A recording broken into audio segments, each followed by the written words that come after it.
นรับการเดินหน้าเป็นแถวเลยครับเดินหน้าเป็นแถวเลยต่อมาเลย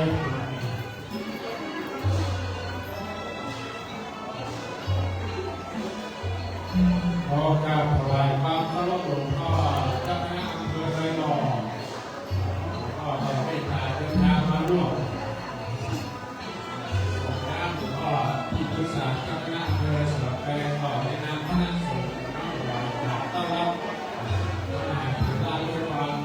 เคารพอย่างยิ่งนะครับ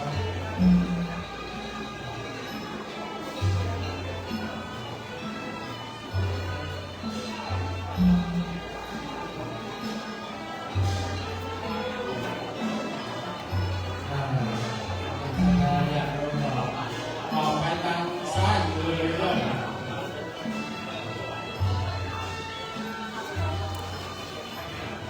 สถานยกมือไหว้ต้องกราบก็ได้เลยยกมือไหว้แล้วก็เอาหน้าส่งท่ากราบสามกำ3คูณ200แต่ไหนกินเดือดอยากทำเพื่อบรรยากาศย่าเนาะก็เลยก็จะเล่นพอจะดีเรื่องสถานเลยยกมือไหว้แล้วก็เอาหน้าส่งที่แล้วก็ตีมือของหลวงพ่อแล้วก็ยกมือไหว้แล้วก็กราบถ้ากราบ3กำที่200คน2ก็ได้เป็น600ข้าวก็หาเนาะโอ้คนละ5 โมงแล้วมันจะเพี้ยนสถาบ้านหม้อนะถ้ามันเข้าแต่นั่งก็ได้ก็อนุญาตให้ยืนเอาได้ถ้าเงื่อนหน้าที่ยอดหน้าที่ก็ลุกขึ้นมาได้ก็อย่ามาตกคณะสงฆ์สระแปงของเรายืนเอาถ้านั่งได้ก็นั่งถ้านั่งก็ได้ก็ยืนโอ้ผู้ที่ส่วนผู้ส่วนผมรู้นี่ครับหลวงพ่อตู้ลุงคำที่เราพ่อโอ้เนี่ยครับปันขาไปตัวเตอร์ครับปันเป็นอันนี้ว่าเป็นรักใจลูกหลานว่าเป็นรักใจสักขาบ้านหม้อบ้าน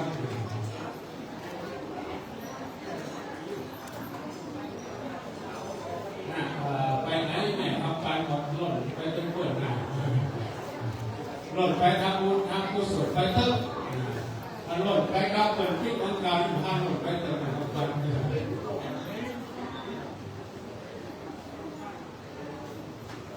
ถ้าการจิตใจไปตามตัวหลวงพ่อเนี่ยนะรถติดมากไปตามตัวหลวงพ่อไปแต่เจ๊กลงเจ๊ดาวนะหลวงพ่อเจ๊ดาวอยู่ที่นั่นไปเจ๊ดาวนี่ไปได้หรือไปตัวหลวงพ่อที่นั่นไปได้ไปเถอะไปอีกไปตามแต่ไปตัวเปิดไปเมืองเก่านี่อย่าไปเล่นขาดคือทำบุญก่อน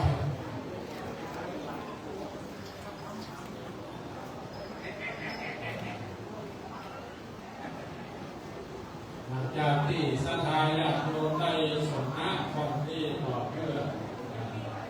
คณะสงฆ์อำเภอสระแปงคณะสงฆ์จังหวัดเชียงใหม่โดยเฉพาะเจ้าหน้าที่ปกครองจะได้ทยอยมาเพราะในช่วงวันนี้แต่ละอำเภอแต่ละตำบลแต่ละวัดมีการทำสังฆกรรมบางวัดบางตำบลก็ทำในช่วงพระเจ้าบางวัดบางอำเภอก็จะทำสังฆกรรมพระพุทธปิโกในช่วงต้องใส่หน้าครับใส่น้อยเดียวเลยนัดคณะสงฆ์มาในช่วงเวลาบ่าย3 โมง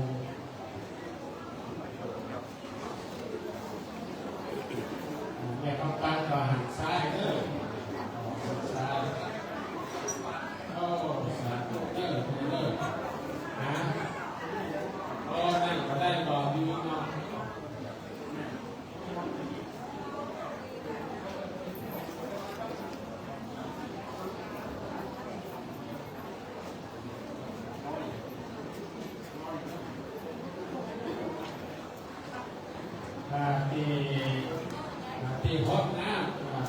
หลวงไทยร่องแดงเนาะ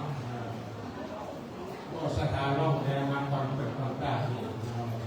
อนุโมทนาสาธุเด้อ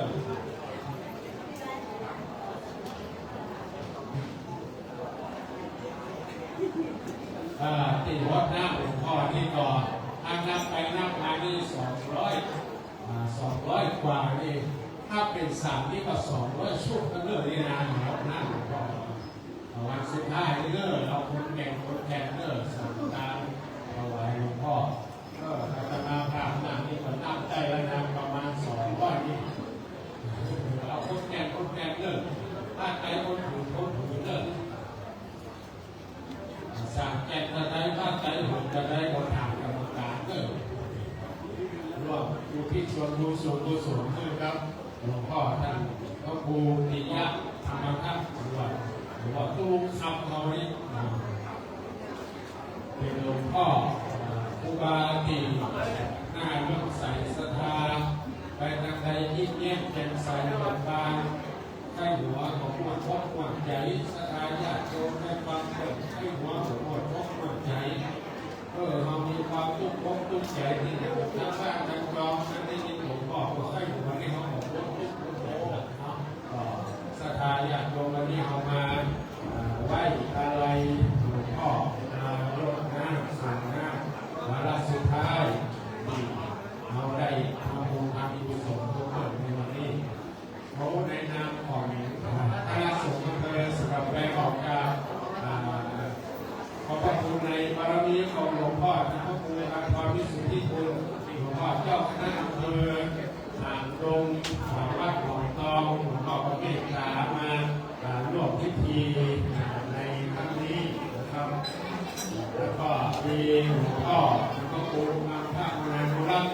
รองเจ้าคณะอำเภอในสเก็ตของเมตตาเดินทางมาถึงณสถานที่แห่งนี้นะครับนอกจากนั้นก็มีหลวงพ่อเจ้าคณะอำเภ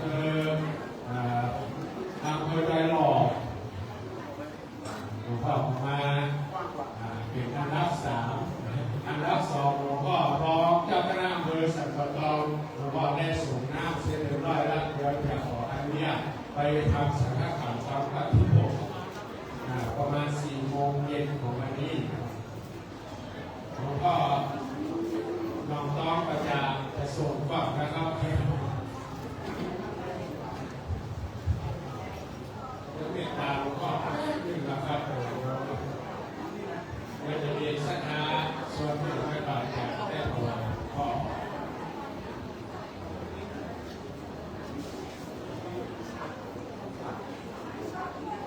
สาธุเจ็บของเขาการเ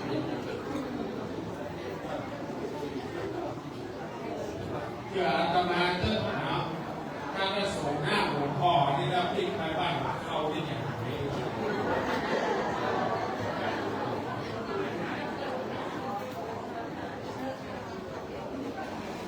ยิ่งไปตามท่าไตที่เราโลกได้ท่านจะมีอย่างไร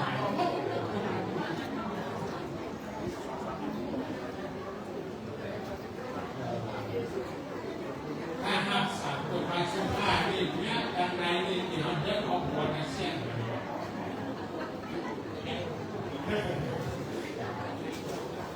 ทำได้ผมวันนี้เราไปถามท่านของเรื่องมาจดเส้นจดการในท่านของได้ก็มาเลยเรื่อง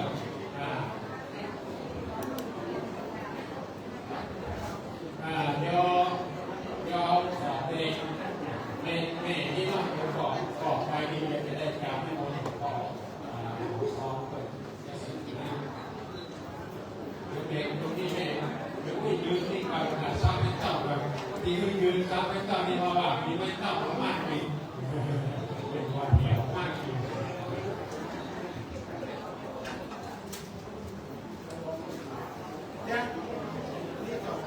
ครับแต่งสอบเพื่อครับผมท่านรองน้องหลวงพ่อน้องหลวงพ่อเลยคอยไม่ขออาจารย์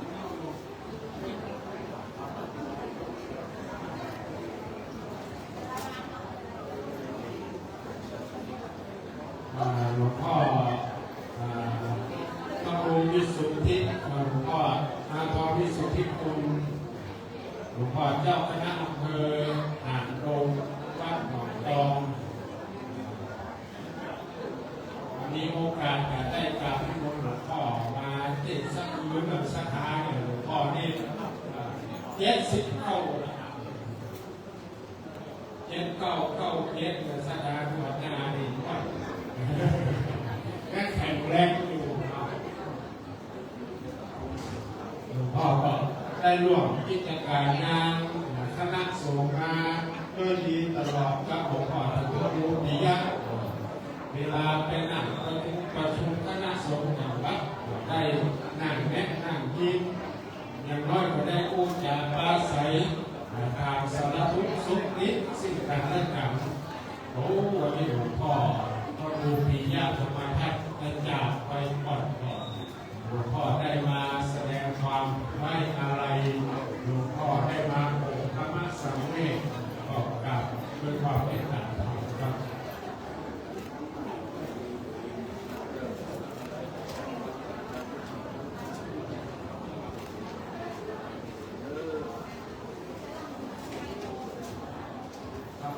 ขอบคุณหลวงพ่อไปรอเมตตาดูไปมาครับสตาร์เอาแม่มาเลยยืนเอาแม่ยืนเอาเลยเต้ายืนเอายกมือไหว้ไหนครับแล้วหน้าก็สุดเต้าสุดหัวก็ได้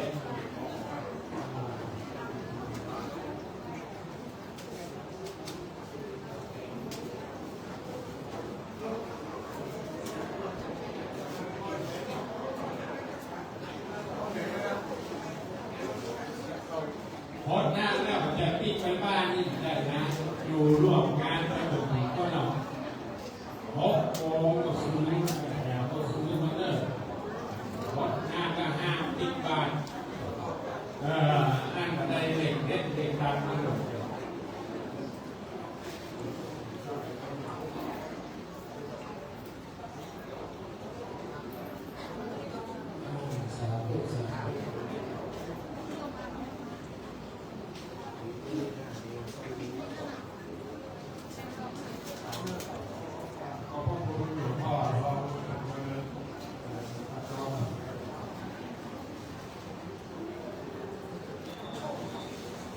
ขอบพระคุณหลวงพ่อสถิตหลวงพ่อพระครูสถิตธรรมาภินันท์รองเจ้าคณะอำเภอสันปะตองวัดอุทัยวิชัยอำเภอสันปะตองจังหวัดเชียงใหม่หลวงพ่อเมตตามาร่วมส่งน้ำน้ำศพหลวงพ่อพระครูปิยะธรรมทัศน์ขออนุญาตเดินทางครับก่อนเนื่องจากว่าต้องไปทำศัลยกรรมของพระปฏิโมกข์กับขอบพระคุณมาณโอกาสนี้ด้วยความเคารพ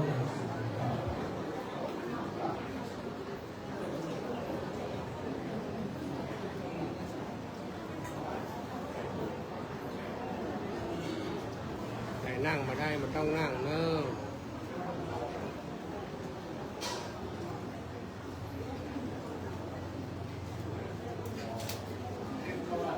โอ้ยจะเป็นลูกนั่งเป็นคนอยู่เป็นลูกเนี่ย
ลือกออกมาต่อแถวได้เลยมายืนต่อแถว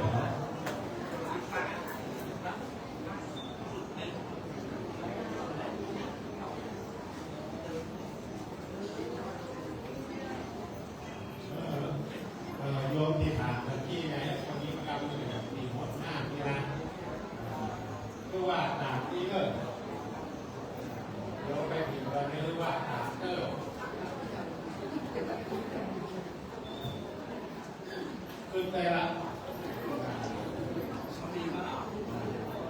ว่าอาวัสังอาวัสังมัจยาปริกัปตังอาวัสังมัจยาปริกัปตังอาวัสังมัจยาปริกัปตังแล้วก็ลงหน้าอาวัสังมัจยาปริกัปตัง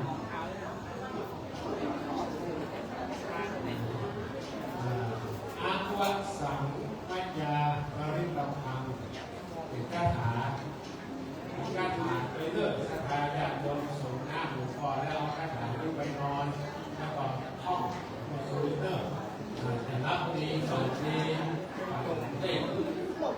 อาวัสังมัจยาปริกัปตัง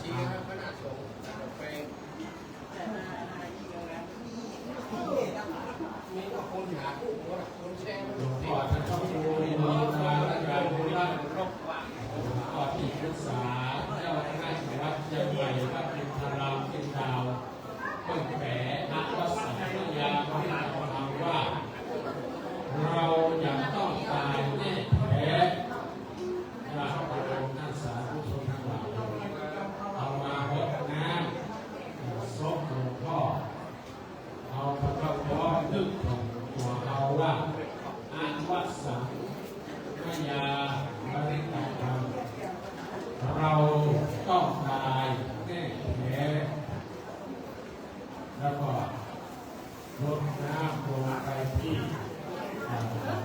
มือของหลวงพ่อน้ำนี่ก็เป็นน้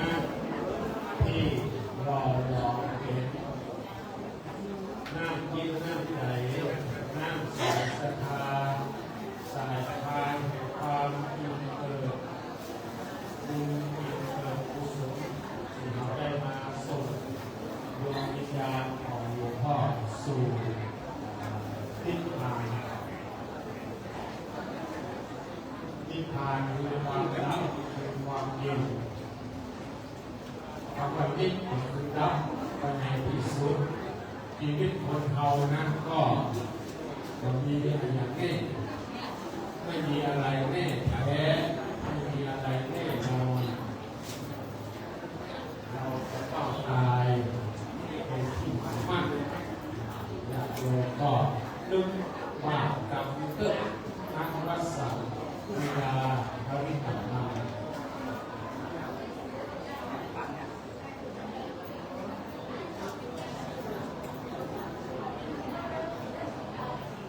จับได้นอกถ้าจับได้ควรละนะจะถามให้มันเป็น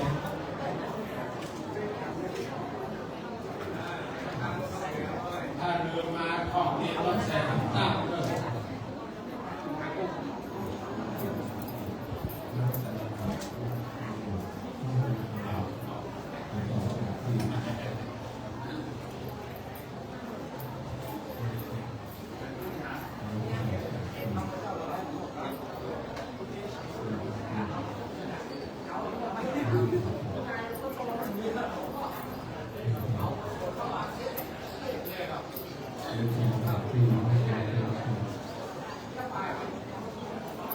ศรัทธาอยากไปมาเราร่วมศรัทธาอยากไปมาต่อเลยแต่ทุกเจ้าหมดได้เท่า3 โมงวันเราไปอยู่ร่วมพิธีก็เด้อ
ถ้าได้การลดน้ำนี่เนาะ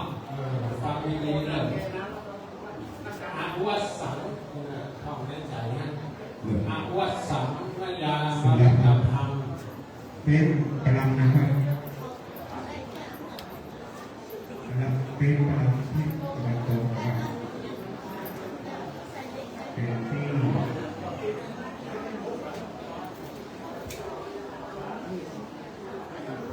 พอถวายความเคารพต่อท่านหลวงพ่อครูบาวัดภูเรานะครับ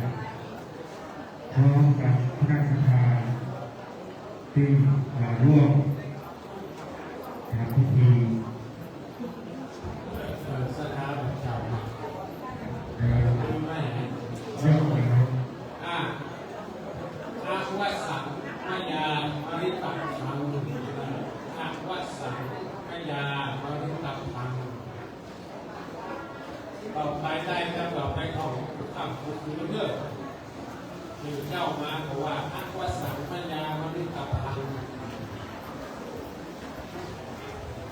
โอกาสในบารมีของหลวงพ่อครูบาแก่นรังสีหลวงพ่อในพระครูพระพัฒน์ธรรมรังสีพ่อเจ้าคณะตำบลสีภูเขต5พ่อเจ้าอาวาสวัดหลวงเต่าไต่ปั๊มศรัทธาญาติโยมพ่อแก่พ่อซีแม่ซีจากวัดหลวงเต่ามาร่วมส่งน้ำศพของหลวงพ่อท่านพระครูปีนี้ทำมาท่านในวันนี้ตัวเองขอกราบขอบพระคุณและก็ยังมีต้อนรับศรัทธาผู้อุปัฏฐานวัดหลวงเต่าผู้ผู้หลวงพ่อ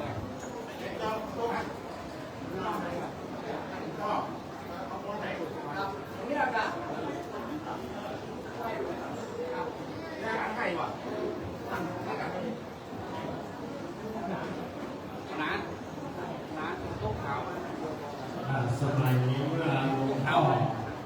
ลุงหลวงพ่อก็ได้ไปจำพรรษาอยู่ที่วัดหลวงเต่าสมัยหลวงพ่อมหาวิคมเป็นเจ้าอาวาสหลวงพ่อพระมหาวิคมในสมัยนั้นเป็นเจ้าคณะอำเภอสระแปงสถิตอยู่ที่วัดภูเต่าหลวงพ่อท่านพระครูปิยะธรรมทัศน์ได้ไปศึกษาเล่าเรียนในวัดในเวียงสมัยเป็นพระใหม่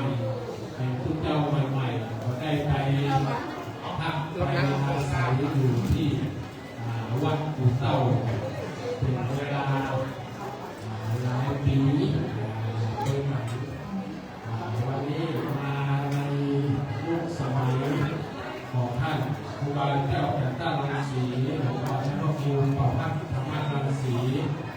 ถึงจะเอาว่าได้นำพระภิกษุสงฆ์สามเณรซึ่งสมัยนั้นท่านครูบายังเป็นข้าน้อยเป็นสามเณรได้ร่วมทั้งสี่ทั้งกรรมร่วมได้ศึกษาร่ำเรียนจากหลวงพ่อพระครูจียะเช่นเดียวกันนี่หลวงพ่อได้นำเอาศรัทธาวัดหลวงเต้าเฮามาทำวัดศพหลวงพ่อก็เป็นที่น่าอนุโมทนา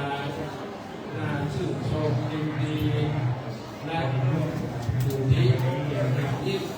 ศรัทธาญาติโยมที่รอบวัดเต้าเฮาและบริเวณยังครูบาอาจารย์และบริเวณยังที่เก่าวันหลังท่านขึ้นมีพระสงฆ์สามเณรแก่ดูสักทำงานอันนี้เขาได้สิ้นไปบอกว่าการทำใจงานรู้ความไม่อะไรก็เป็นเรื่องที่เรียนดีในร้านให้นักศึกษาถูกต้องการมองเราที่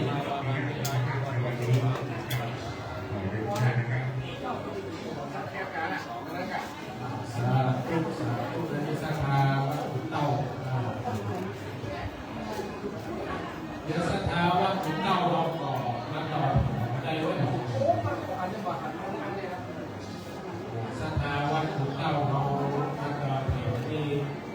ได้มาส่งน้ำหลวงพ่อว่าในช่วงนี้จะเป็นช่วง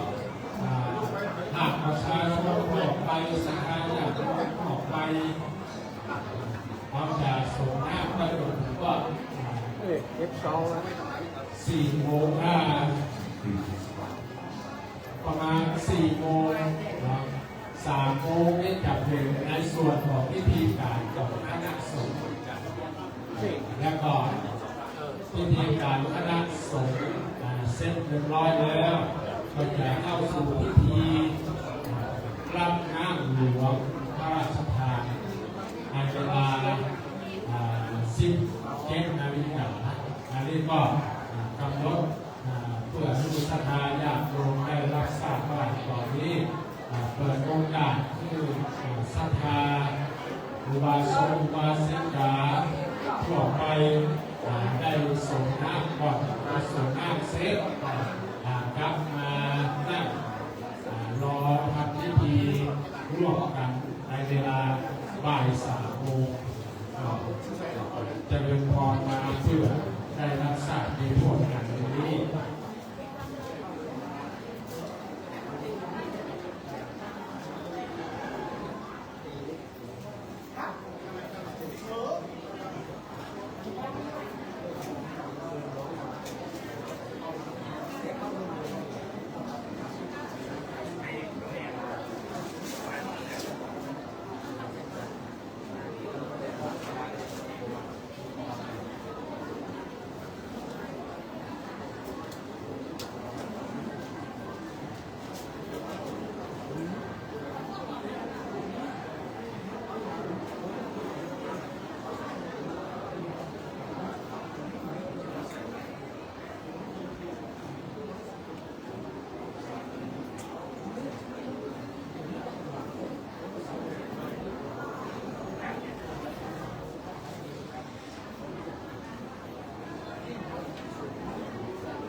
โยม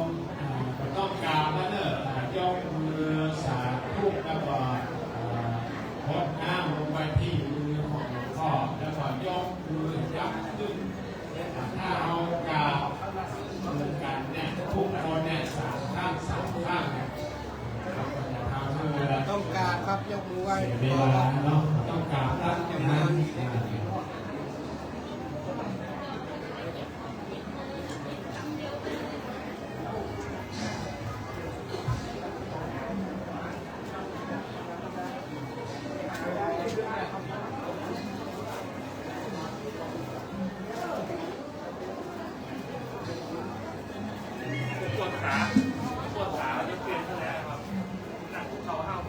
ยกมือไหว้นะ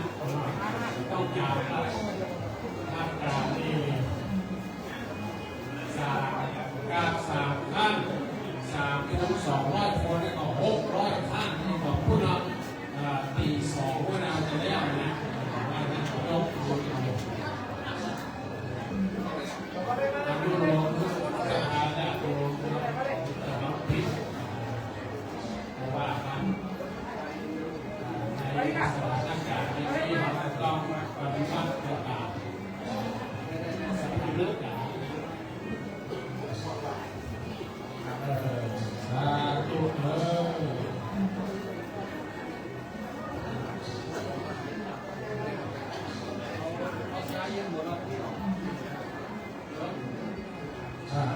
ได้หรือไม่อาวัสังขยาเนี่ยเราเข้าสู่หน้าไป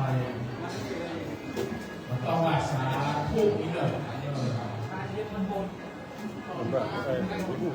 บางทีเขาหนังไปเพราะว่าส้มที่ไหนเพราะว่าส้มเจ้าเพราะว่าส้มบ้านเขามากแต่ว่าสาเอาว่าสาธุนี่มันดีละเอาภาษาทุกศพอ่ะที่เราจะจ่ายเนี่ยนะของเปิดเนาะเพราะฉะนั้นบอกใจคำว่าอักวัสสัยาบริกรรมซึ่งพอใจความภาษาไทยว่าเราจะต้องการแน่แท้มาจากโลกภาษาพุทธนิธรรมไม่หรอกนะอักวัสสัยาบริกรรมแล้วก็โยกมือไหวรอบขึ้นแต่เราต้องการเราต้องการเราต้องที่เราเนี่ยเราต้องนั่งดูเขาทำยากก็คือเราเข้าแก่ที่ลุกยากนั่งยากก็ต้องนั่งบ้างก็คือยืนพ้นเรายกมือไหว้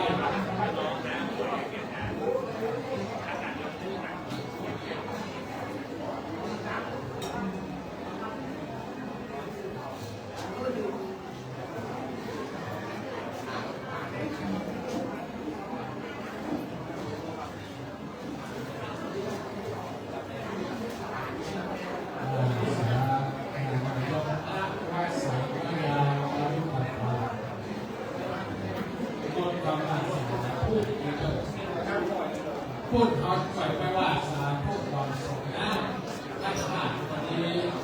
สาธุก่อนที่เขาจะเก็บตัวประเทศของนี้สาธุก่อนที่เขาถวายตัวถวายของวันนี้สาธุวันนี้แล้วมีเยอะมียอด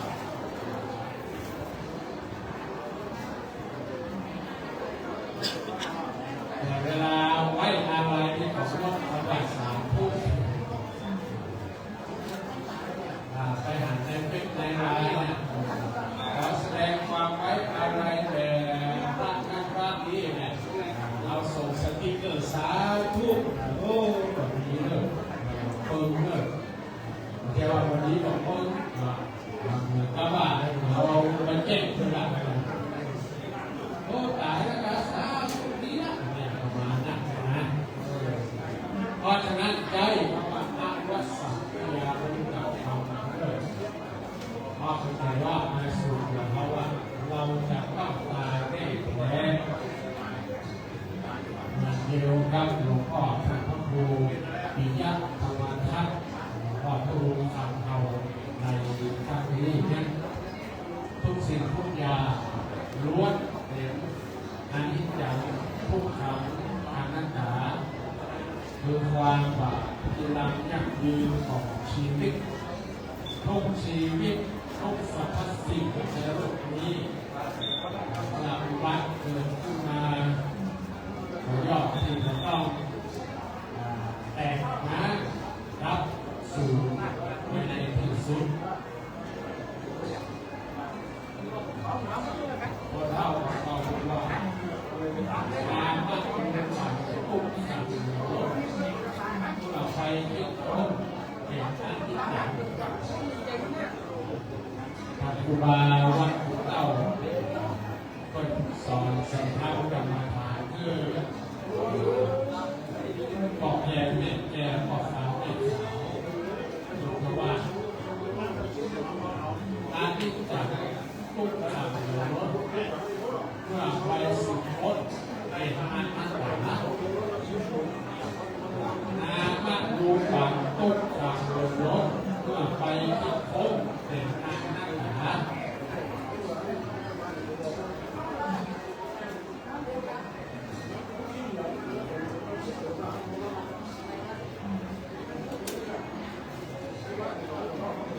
เทพีปิโน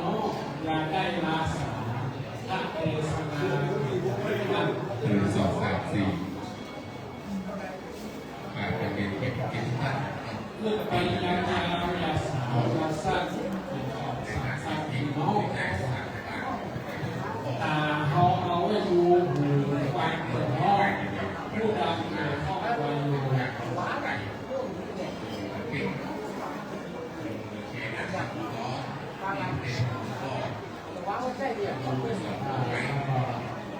ว่าไป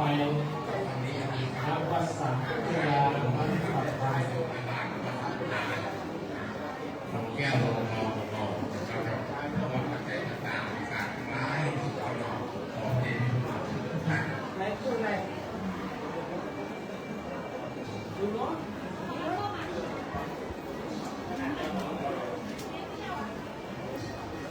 ประกาศจากไปหลวงพ่อซึ่งเป็นมาความโศกเสียใจเรื่องแก่สิบหาแก่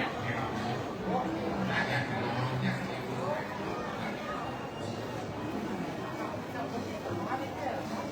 ุณพ่อตอนก็มีชีวิตอยู่เป็นนักพยาที่ไหนตามผมเลิศทางการ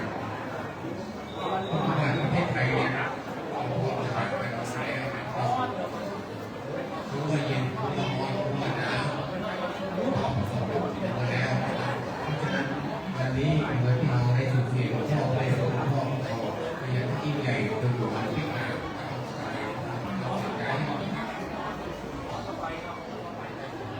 นับจากนี้แขกคณะลูกศิษย์นำเป็นการงานผู้อนุรักษ์ครบที่นั่งหน้าหน้าตาเราจากที่ซึ่งเจ้าเขานำกระตั้งกายของหลวงพ่อเรามายังถ้าการเรามีการทำน้ำส้มเราจะมีน้ำส้มที่แม่สารน้ำส้มนะครับที่มีน้ำส้มของเราสักไปจากโลกมีรถมีปลาส้มต่างๆได้เกิดมาสู่ภายในแล้วนะครับวันนี้ก็เป็นการอะไรในทางการต่างๆเราทำทั้งหมด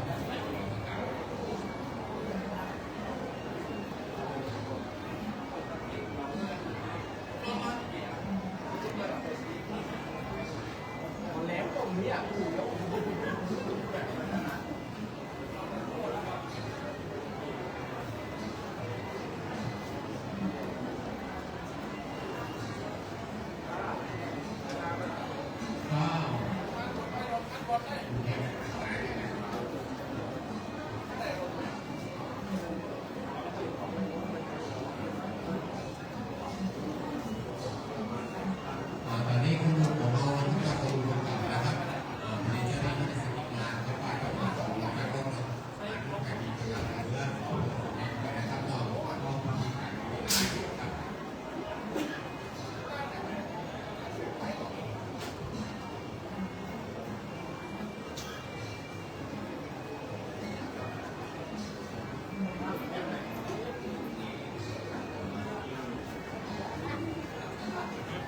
อยากโยมได้รถหน้าสิ่งหน้าหลวงพ่อแล้วก็ได้นั่งเก้าอี้ที่รับรองไว้เนาะเก้าอี้ที่โซนนักลงศาลานี้ก่อนที่เป็นเก้าอี้หรือท่านรองรับถ้ามาในเวลาไม่ถึงบ้านแก่หน้าพระสังฆาธิการหลังลงไปที่เก้าอี้คุณผ้าสีขาวนั่งก่อนเป็นส่วนของศรัทธานักสาธุชนรวมไปจนถึงจุดเด่นด้านล่างเป็นที่สักการะโยมได้ไปร่วมพิธีในภาคบ่ายที่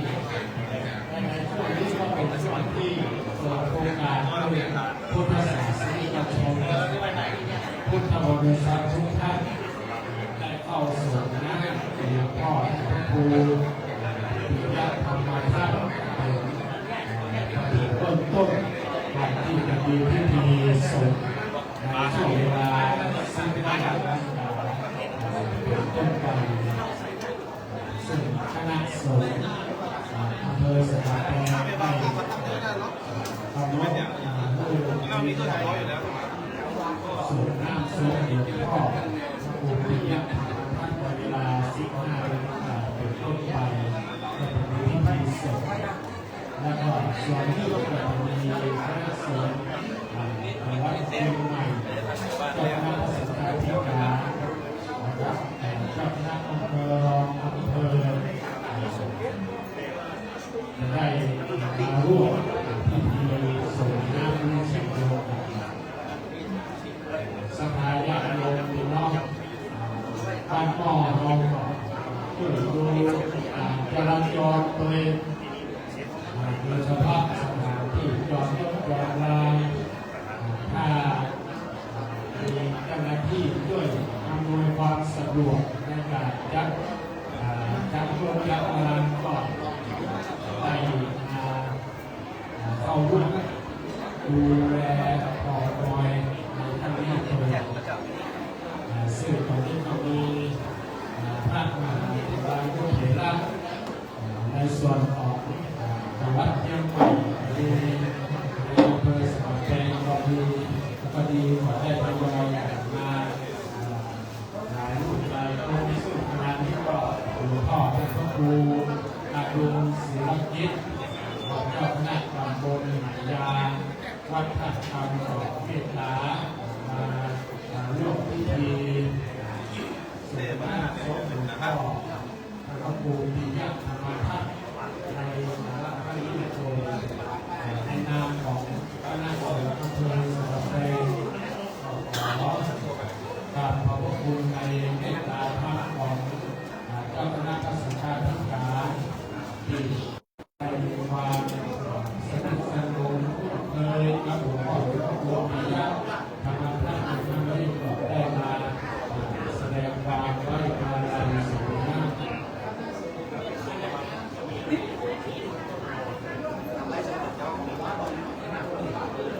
ก็จะมีการสวดน้ำก่อนนะครับก็ทำได้ได้รับในก็พระพุทธเจ้าเราโยมเมตตาหลวงพ่อทั้งคู่ได้ส่งน้ำก็หนึ่งเลิกพอออกหรือเปล่าพอออกก็คือหลวงพ่ออ่านเอานี่หลวงพ่อ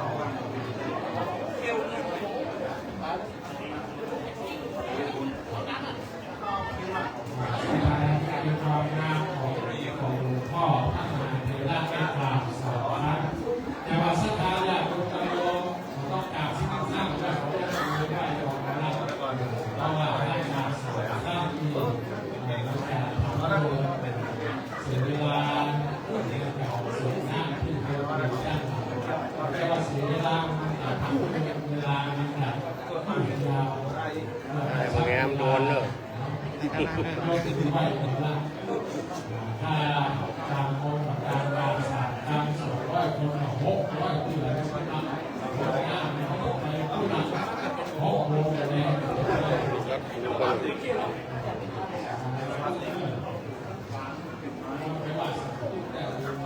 น้ำวัดสังขยาก็น้ำใจดูไว้แล้วก็กล่าวว่าวัดสังขยาพระพุทธเจ้าโอ้ย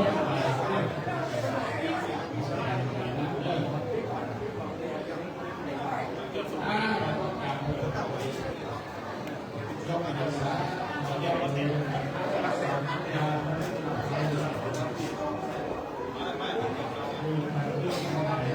ราต้องการเนี่ยแรก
ส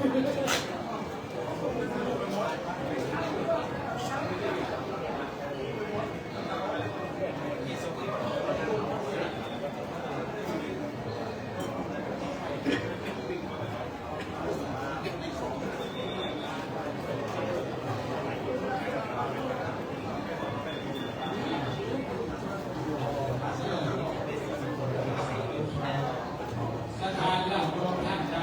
มาถึงแล้วเราได้ส่งน้ำส่งหลวงพ่อก็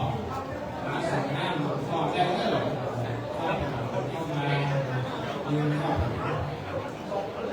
เข้าแถวทางรับเข้ามาเป็นพระที่เลือกต่อมาก่อนมาดู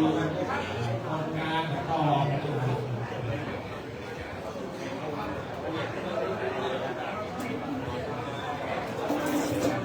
รับคิวแต่เราก็รู้ได้เฉพาะพระสงฆ์ท่านยอมมีมามีมารับพระราชาอยู่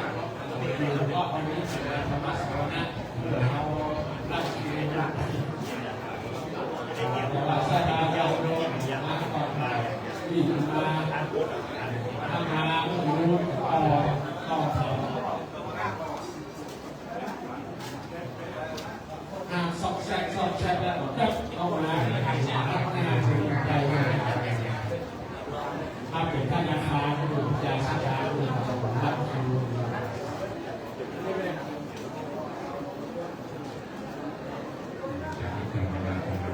แม่ถ้า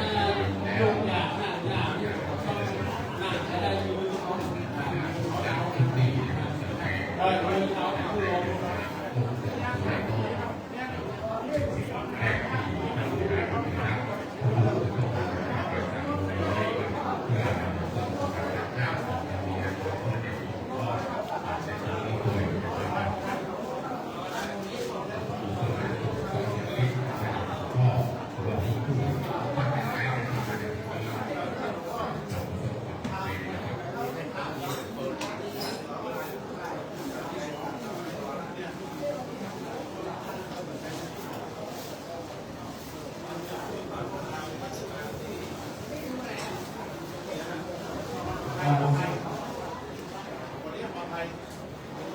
ส่วนพระเถระลูกเถระก็ได้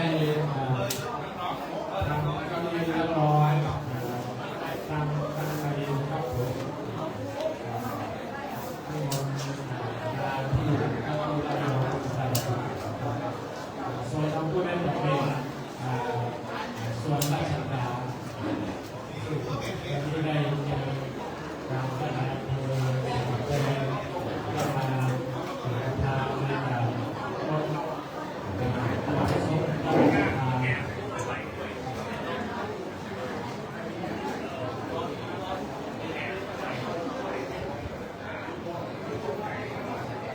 ว่าสังฆญาที่จำเป็นว่าสังฆญาเราจะต้องการแยกแยะรักษาผู้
แล้วก็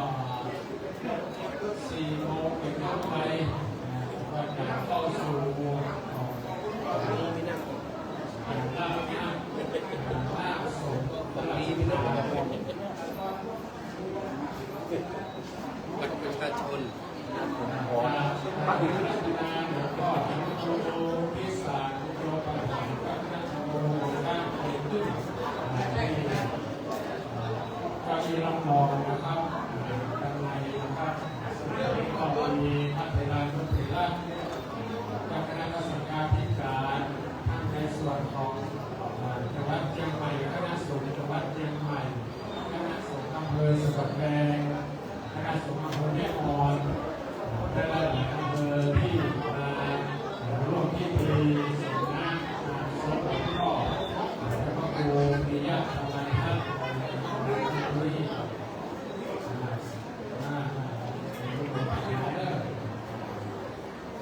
สุรศิษฐ์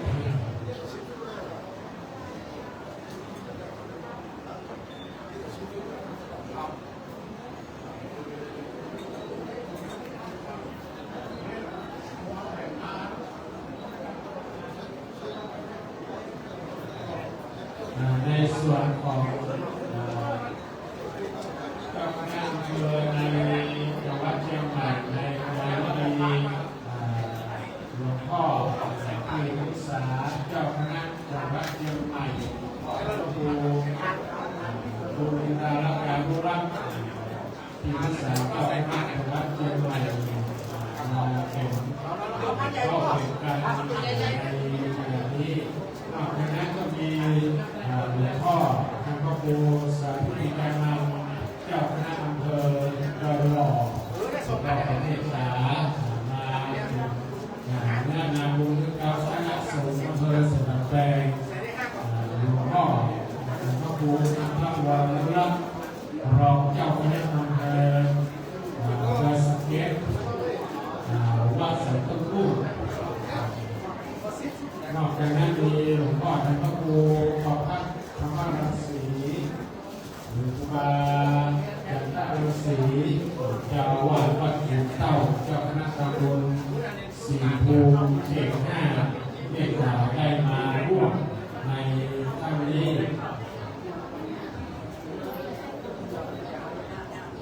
ส่วนสถาบันโยมนอกเวลานี้ยังมีโอกาสรับเวลาที่สถาญาติโยมจะได้มาส่งน้ำหลวงพ่อได้อยู่เนาะ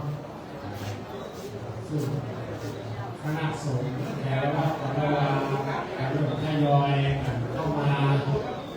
ยังสถานที่นี้เรียกว่าธรรมสถานลานเจดีย์ศรีสันกำแพงหลวงพ่อท่านพระครูปิยะธรรมทัศน์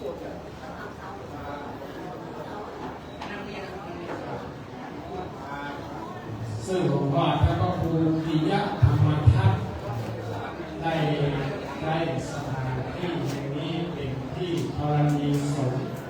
ของวัดทุ่งต้อซึ่งเป็นโรงเรียนวัดบ้านหม้อโรงเรียนวัดบ้านหม้อได้ยกกิจการลงหลวงพ่อได้มาสร้างพระธาตุเจดีย์ไว้ที่นี่ที่ผู้สร้างจะลงสร้างลงมาได้จึงได้มากราบไหว้มาจัดการกุศลในที่นี้ก็เลยเป็นธรรมสถานคือเป็นสถานที่ในการเผยแพร่พระพุทธศาสนาของหลวงพ่อและพระครูปิยะธรรมทัศน์หลวงพ่อได้มาสร้างที่นี่จึงได้อาราธนาสรีระร่างของหลวงพ่อมาประกอบพิธีณสถานที่แห่งนี้ก็เป็นที่สะดวกสบายแก่พุทธศาสนิกชนพุทธศาสนิกชนจากวัดต่างๆศรัทธาพระวันใดเขาก็จากน้ำส่งน้ำได้เลยเนี่ยคณะสงฆ์ ส่งหน้าที่ได้เลยครับส่วนคณะสงฆ์นี่ก็อนุญาตเฉพาะที่มีภารกิจด่วนเนาะมีภารกิจด่วนก็อนุญาตคือเสียน้ำก่อนพิธีรับแรกนั่นก็เอายกไปในเวลา15 นาฬิกาเพื่อเรื่องทำพร้อมเป็นสังฆสามัคคีร่วมกันแต่บางวัดบางวาจากเทศศาสนกิจเตะน้ำเตะทำอย่างก็อนุญาตนะครับโดยเฉพาะอำเภอสะแก้วเนาะคืออยู่นะครับ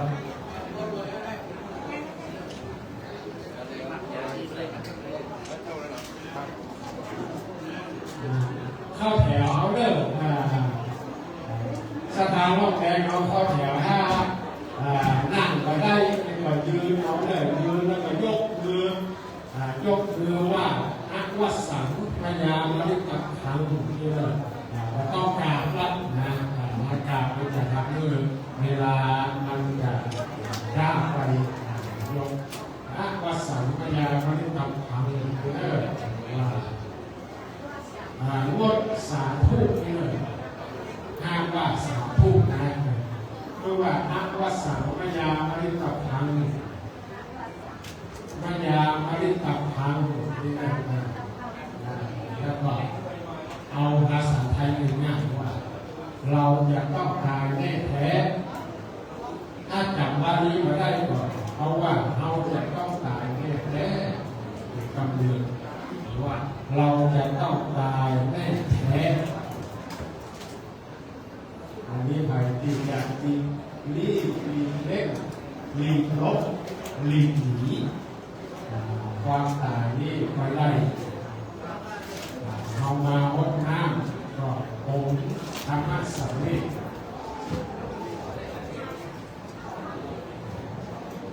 ที่เราองค์ธรรมะสังเวชสิ่งที่เราได้ร่วมบุญร่วมกุศลกับหลวงพ่อสมัยที่หลวงพ่อยังดำรงท่านขันอยู่เราได้มีการตักบาตรปราศัยเป็นนิดหลวงพ่อเปิดได้คือเสียงคือปอนแก่เรานั่นไปเลยครับแล้วครับถ้าบอกไปไหนอายุสกรรมหมดแล้วครับเราได้เรื่องถึงเด็กทำไปไหนสกรรมหมดแล้วต้องเรียนต่อไม่เราควรจะรับไปที่มาเลยสอนเรียนไปไหนถูกไหมครับฮะไปทั่วครับเดี๋ยวกันทำยัด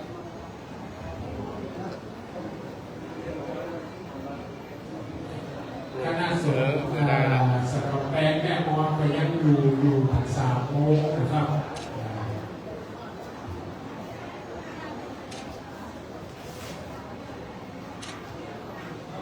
ตัดตายอ่ะซึ่งในขณะนี้หลวงพ่อท่านก็ครูวิมลยานอำเภอยศหลวงพ่อเจ้าคณะอำเภอสำหรับแปลงในนามของคณะสงฆ์อำเภอสมเด็จต่อน้อมถวายต้อนรับเจ้าคณะสังฆาธิการจังหวัดเชียงใหม่ซึ่งในขณะนี้ก็มีหลวงพ่อท่านพระครูมงคลศิลวงศ์เจ้าคณะอำเภอดอยสะเก็ดเมตตาเดินทางมาร่วมพิธีในครั้งนี้กับที่วัดหลวงพ่อที่เก้าอี้รับรองนะครับหรือว่าจะส่งน้ำก่อนนะครับด้วยเมตตาผู้ยากหลวงพ่อถ้ามีคิดก็เราที่เป็นขอได้ครับ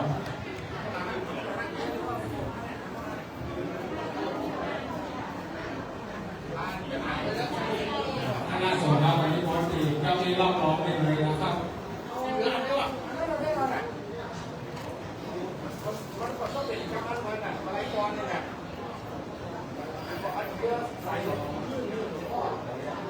ก็จะเข้าก่อนนะครับขอภาษาพิการโมทนาญาติโยมครับในนามของคณะสงฆ์อำเภอสังฆแปลงก็ขอกราบขอบพระคุณในหลวงพ่อ คณะอำเภอดอยหล่อติดตามมาร่วมส่งน้ำในครั้งนี้โดยนะครับขอบคุณนะครับนอกจากนั้นก็หลวงพ่อท่านพระครูสาธรกิโกศลเจ้าคณะอำเภอสระบุรีหลวงพ่อของเมตตาได้ร่วมน้ำศพหลวงพ่อท่านพระครูปิยะธรรมทัศน์ที่ปรึกษาเจ้าคณะอำเภอสระบุรี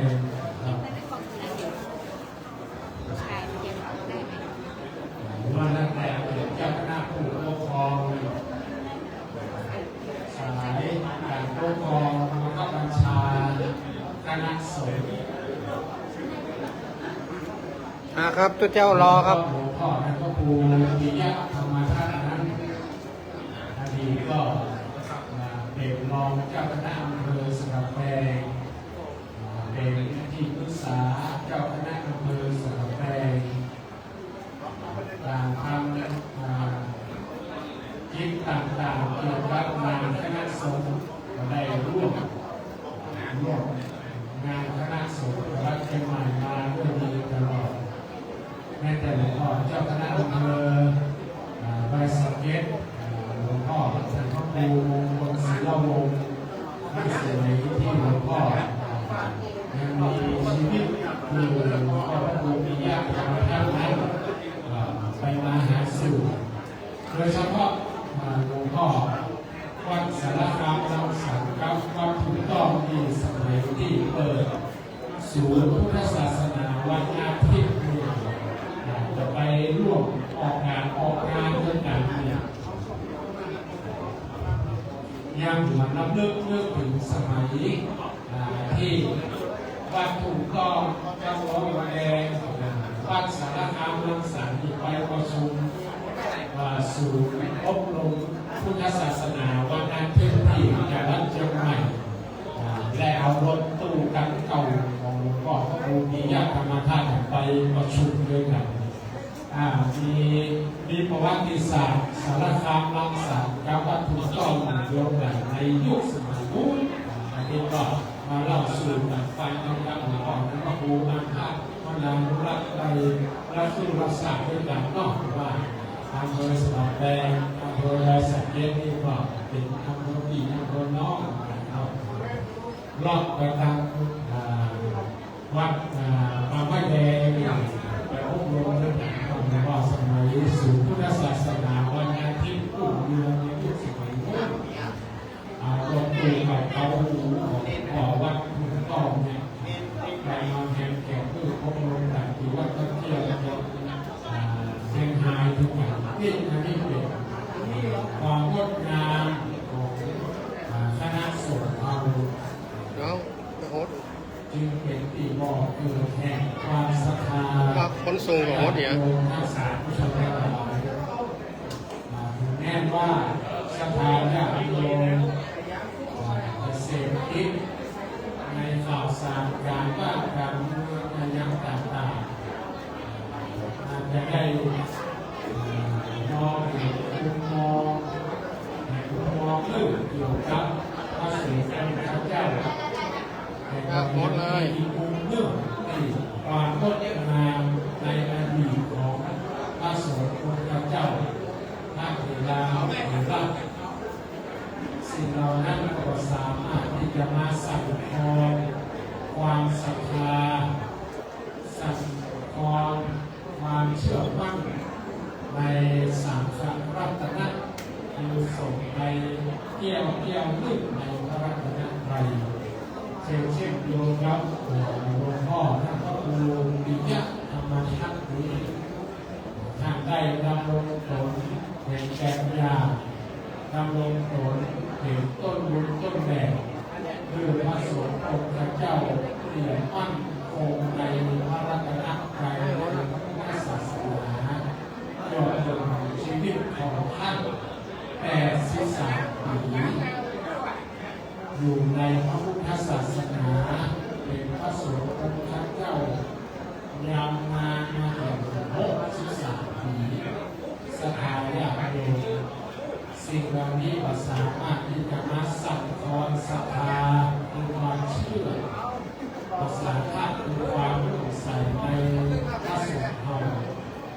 นี้ภาพของสถานญาติโยมทั้งภายในและภายนอกมาร่วมส่งหลวงพ่อสุริมาเป็นภาพในการงดงามศรัทธาที่น่าเลื่อมใสเป็นอย่างยิ่งดังนั้นเราทำลง ให้ส่งน้ำ รั ด ต เม น ฆ ษาคือการปลูกลูกเรือนสนับสนุนส่งเสริมส่งลูกแม้ว่าข่าวอะไรต่างๆที่เราเสพอยู่ครับเฟซก็ดีเสพติดอยู่ในไลน์ก็ดีเสพติดอยู่ในติ๊กต็อกหรือว่าในช่องทางโซเชียลในใดช่องทางหนึ่งอยู่ก็ดีเพื่อหาข่าวเกี่ยวกับพระสงฆ์พระเจ้าคือเขาเลือกเสียว่านั่นเป็นอนิจจังนั่นเป็นอนิจจังทุกขังอนัตตาคือความทุรักเนี่ยคือเขาองค์ธรรมะสังเวชสิ่งเหล่านั้นแล้วเขาก็ต้องสร้างศรัทธาความเชื่อมั่นในพระสงฆ์องค์พระเจ้าว่ายังเป็นที่พึ่งยังเป็นสังฆรัตนะยังเป็นสังฆคุณคือเราและท่านทั้งหลายยังได้กราบได้ไหว้ได้เป็นที่พึ่งในทางที่ทางใหญ่ได้ดีวันนี้ญาติโยมนักสาธุชนทุกท่านเราได้มาร่วมกิจกรรมในงานพระสงฆ์เราก็มาร่วมไว้อาลัยแด่ดวงวิญญาณของหลวงพ่อในครั้งนี้ท่านที่ยังไม่ได้ส่งน้ำเพื่อโดยเฉพาะศรัทธาญาติโยมในช่วงนี้ก็ต้องมาส่งน้ำไปเด้อน้ำส่งน้ำตั้งสุดท้ายนะครับหลวงพ่อในโอกาสนี้ขอน้อมถวายในนามของคณะสงฆ์อำเภอสะแบงก็น้อมถวายความเคารพต้อนรับหลวงพ่อ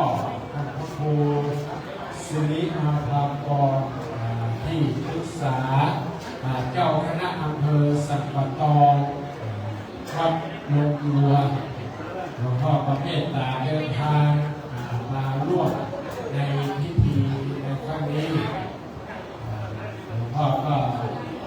อันนี้เป็นรองเจ้าคณะอำเภอสันปะตองปัจจุบันได้รับการยกย่องขึ้นเป็นที่ปรึกษาเจ้าคณะอำเภอสันปะตองในยุคสมัยของหลวงพ่อพระครูปิยะธรรมทัศน์วันนี้หลวงพ่อได้มาแสดงความไว้อาลัยโปรดธรรมสังเวชในนามของคณะสงฆ์อำเภอสะแบงก็น้อมกราบขอบพระคุณในเมตตาธรรมมาณโอกาสนี้เมื่อหลวงพ่อได้ส่งน้ำแล้วก็กราบหลวงพ่อได้ที่ก็มีรับรองนะครับ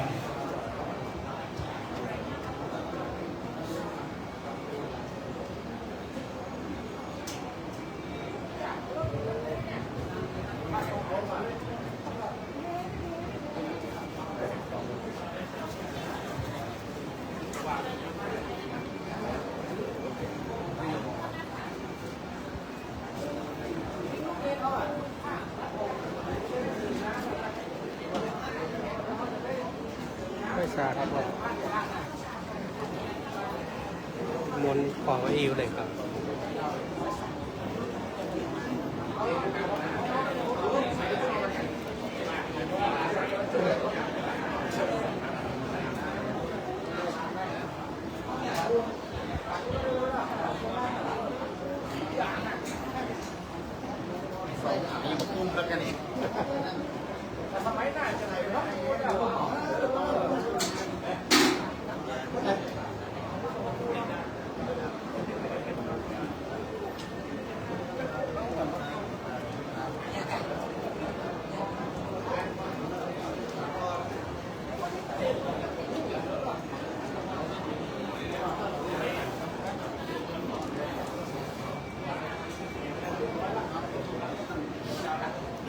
คณะสงฆ์บริษัทแปลงทองมาถึงแล้วตอนนี้บนนั่งถึงเก้าอี้ก่อนนะครับ บ้านบ้านเด้อไอ้ย่ำสองคนที่ชัดๆหน่อยอากาศปะตุ๊แต่ยันวะ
ถ้าเราไปแหละนะครับ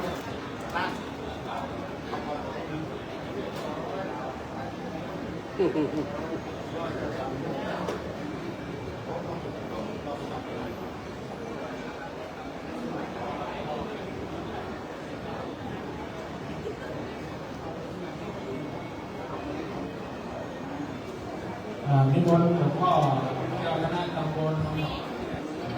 สัก ไปไว้ไหนจ้ะ สักหวาน ก็ดอกกุหลาบไปกล่าวมาเอามาแกะใส่ แต่เจ้าหัน บ้านหรอก เราที่รับรอง ไม่หรอกกระดอกกะลีนะซื้อมาเอาใส่เดียวสำหรับคณะสงฆ์เอาของคณะสงฆ์อย่างดอกกะลีกับดอกกุหลาบที่เราซื้อมาต่างหากใส่แล้วกันเนี่ยอันนี้เขามีส้มก่อนก็อย่ามาแกะใส่ต่อคณะสงฆ์ ใส่ชุดสูทอ่ะ มีไหน ใช่ฮะ น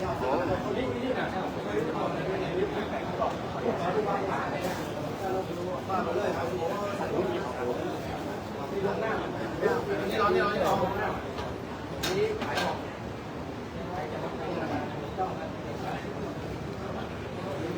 นิมนต์หลวงพ่อท่านพระครูวิยะศิลปนเจ้าคณะตำบลบงกาเขต2ต่อไปทางมาแล้วนะครับคนที่เก้าอี้รับรองเดินก่อนเก้าอี้รับรองได้นะครับ เ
ยมา2 โมงตัวก่อนเดี๋ยวขอลงไม่ได้ไหวเหรอผมไปว่าไปมาเขาเหนื่อยหรอก็เป็นหมาหน่อยเพราะว่าไปตามเสร็จจะกลับนี่หรอ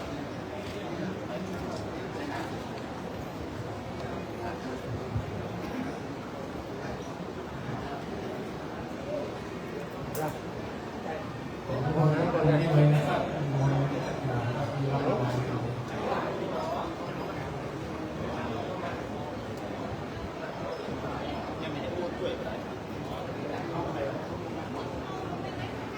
รถห้ามไปไหนนะผีร่วมกัน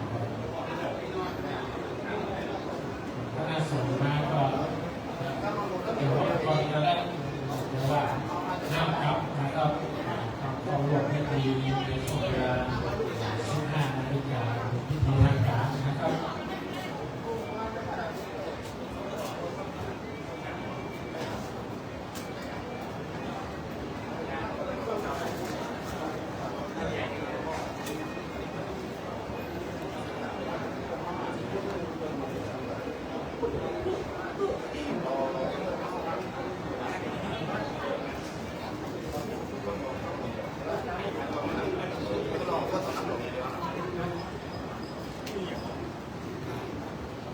ล่องมันมาเติร์กัน เติมเดี๋ยวขอชัดเดี๋ยวขอเดี๋ยวไปยับเดี๋ยวผมบูเดี๋ยวเขาได้หีบอะไรมาเลยนะ แม่เดี๋ยวขอจัดการเดี๋ยวขอจัดการเดี๋ยวขอ ไม่เอาต้นนั้นก็แปลงไม่รู้แล้วได้หรอ แต่นั้นเดี๋ยวต้องมาพูดงอแล้วงองว่ะ คุณงอไอ้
บอกนั่งในว่ะ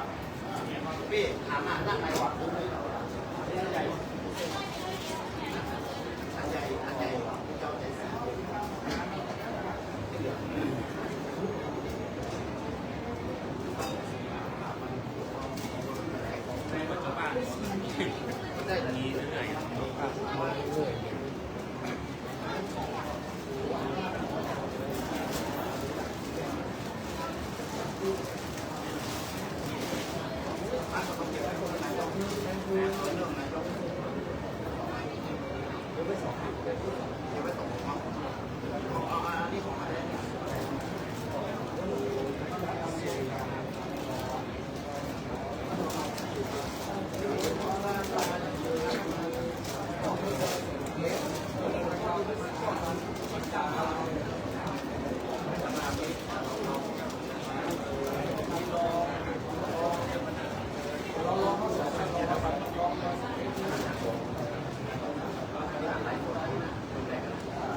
ครับใหญ่มาหมดเลยครับ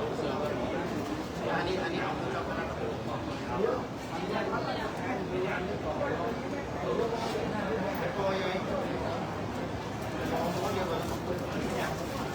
สายสีมันต้องใช้ฟันไม่หรอกใช้เกี่ยวฟันไม่หรอกพอเดี๋ยวท่านแล้วนี่เขาก็ต้องกิน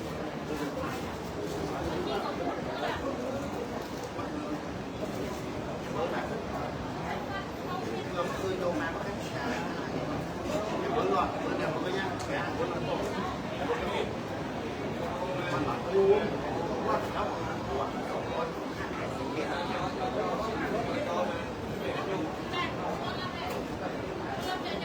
ไม่ทำก็จะรอดไหม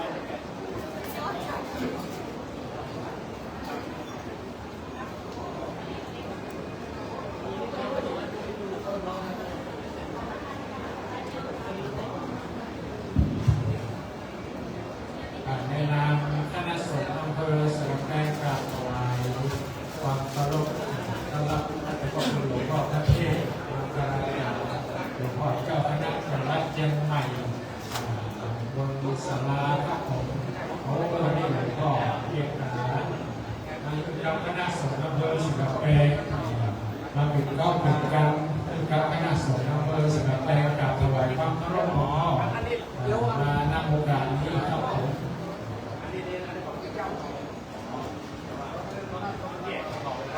ในวันนี้ศาสนากิจของคณะสงฆ์ได้รับวันธรรมสวรรค์ต่อที่เทศกาลก็ได้มาเนื้อนำบุญกับคณะสงฆ์อำเภอสระแปงที่เปิดนะครับกราบถวายความเคารพแล้วก็มาณโอกาสนี้ครับ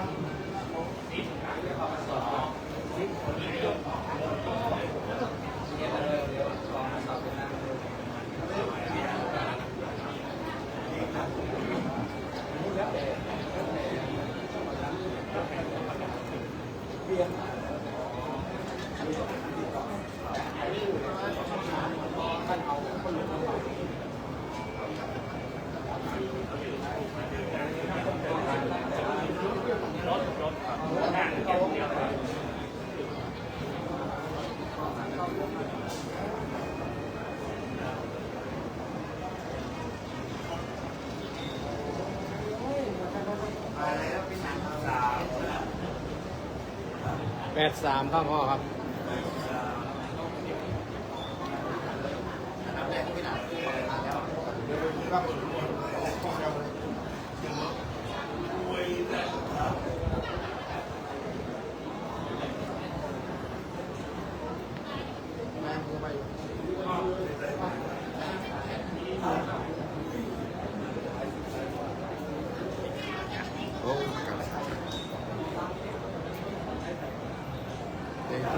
น้ำให้หลวงพ่อ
กำหนดการอีกสักครู่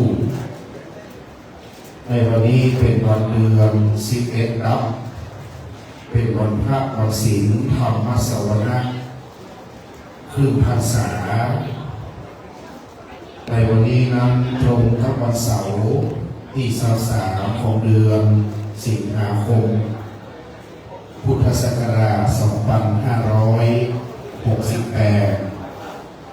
ได้เวียนมาบรรจบครบรอบอีกวาระหนึ่งกับวันนี้อันดับแรกในคำรบเบื้องต้นเราขอกราบนมัสการถวายความเคารพซึ่งพระรัตนตรัยอันมีพระพุทธพระธรรมและพระสงฆ์เป็นต้นเป็นประธานนอบน้อมกราบพระพุทธปฏิมากรพระพุทธรูปในปณิสถานทัปนาตั้งไว้ในวิหารในโรงอุโบสถพระธาตุเจ้าเจดีย์ของวัดทุ่งตองบ้านหม้ออันเป็นฐานันตรวิเศษองค์พระเจดีย์ธาตุเจ้าอันได้ปณิสถานตั้งไว้ในบ้านเมืองสังกะแปงในโอกาสนี้ขอน้อมกราบสรีระสังขารธรรมหลวงพ่อท่านพระครูปิยะธรรมทัศน์หลวงพ่อทองอินปิยะธรรมโมอดีตที่ปรึกษาเจ้าคณะอำเภอสังกะแปงอดีตเจ้าวาดวัดทุ่งตองบ้านหม้อพระมหาเถระผู้ถึงแก่มรณภาพในการนี้คณะสงฆ์ได้เมตตาเดินทางมาได้ถวายการต้อนรับพระมหาเถระในขณะนี้ประกอบด้วยพระเดชพระคุณหลวงพ่อท่านเจ้าคุณพระเทศมังคลาจารย์เจ้าคณะจังหวัดเชียงใหม่เจ้าวาดวัดท่าตอนพระนามหลวงประธานสงฆ์หลวงพ่อท่านพระครูบุรีตระการนุรักษ์ที่ปรึกษาเจ้าคณะจังหวัดเชียงใหม่เจ้าวาดวัดอินทารามเชียงดาวท่านพระครูวิมลยานประยุทธ์ด็อกเตอร์เจ้าคณะอำเภอสันกำแพงเจ้าวาดวัดร้องบัวแดงท่านอาจารย์พระครูมงคลศิลวงศ์เจ้าคณะอำเภอดอยสะเก็ดเจ้าวาดวัดสารคามรังสรรค์เมืองวัดท่านพระครูสิริอาภากรเจ้าคณะอำเภอแม่ริมเจ้าวาดวัดศรีบุญเรืองท่านพระครูพิทักษ์อรัญญวัฒน์รองเจ้าคณะอำเภอดอยสะเก็ดวัดป่าฝางท่านพระครูสิริวุฒิกรที่ปรึกษาเจ้าคณะอำเภอสันปะตอง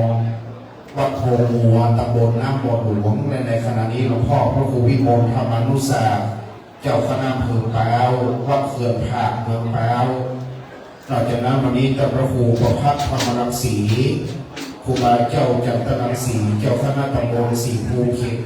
5วัดกู่เต้าเวรุวนารามหมู่เวียงนครเชียงใหม่และพระครูปิยะธรรมทัศน์รองเจ้าคณะอำเภอหลวงพ่อที่ปรึกษาเจ้าคณะอำเภอหลวงพ่อครูบาอาจารย์ในการมาร่วมในงานของหลวงพ่อพระครูปิยะธรรมทัศน์ในวันนี้คณะสงฆ์อันมีท่านอาจารย์พระครูวินัยธรชัชวานชวนะปัญโยเลขานุการเจ้าคณะอำเภอสันกำแพงวัดพระศรีวรมหาวิหารได้ร่วมกันถวายการต้อนรับพระเดชพระคุณพระเทพมังคลาจารย์เจ้าคณะจังหวัดเชียงใหม่วัดท่าตอนพระอารามหลวงได้เมตตาเดินทางมาเป็นประธาน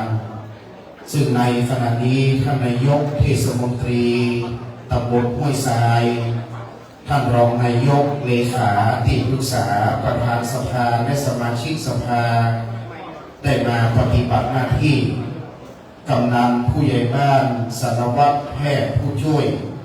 ต่างได้น้อมนำปฏิบัติหน้าที่สนองงานร่วมกันท่านสจ.สมาชิกสภาองค์การบริหารส่วนจังหวัดถึงท่านสจ.เก๋ท่านสจ.ปูนอดีตสมาชิกสภามาปฏิบัติกันวันนี้สจ.เก๋ก็มาละสจ.ปูนก็มาละโค้งพวน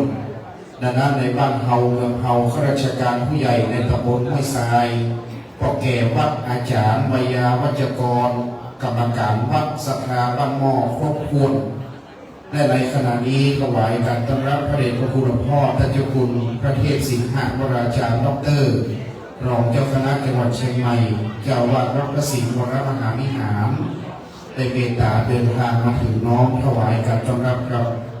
ศรัทธาสาธุชนพุทธบริษัทศรัทธาวัดคุ้มตองศรัทธาบางหม้อในวันนี้เราได้สูญเสียพระมหาเถระพระผู้ใหญ่รูปสำคัญ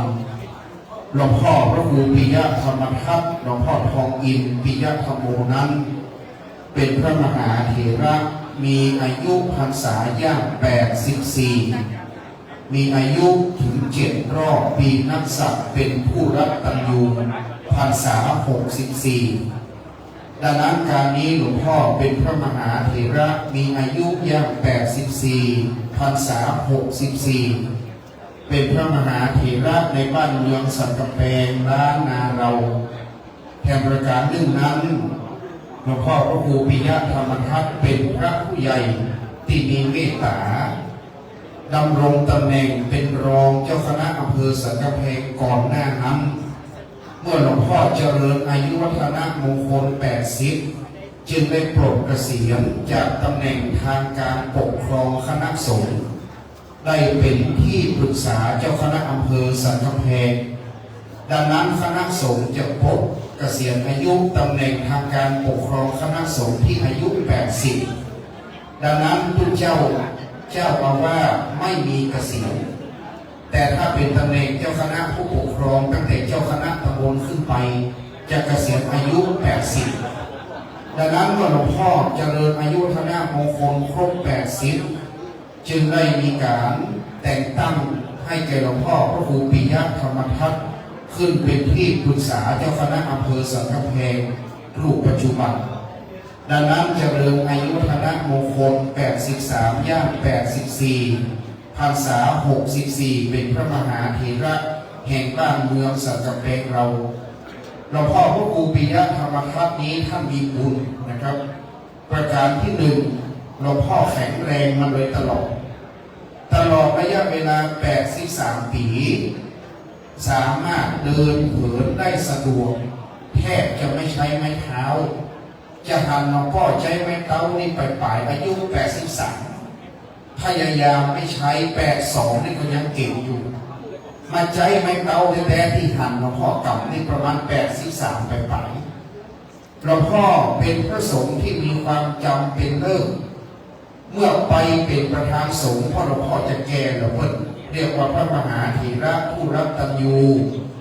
มีอายุพรรษามากหลวงพ่อมักจะได้รับการรัตนาคือเป็นประธานสงฆ์ในการเจริญพระพุทธมนต์ในงานมงคลต่างๆจะนำพระสงฆ์และมีความจำเป็นเลิศแม่นยำในงานอาวมงคลนั้นหลวงพ่อจะได้นำสวดพระพุทธมนต์เช่นธรรมนิยามสูตรอาทิตตปริยายสูตรก็จะนิมนต์หลวงพ่อบ้านหม้อนำสูตรหลวงพ่อนำเจริญพุทธมนต์นำสวดพระพุทธมนต์นะครับหลวงพ่อไม่ปฏิเสธมีเมตตาสูงนะครับ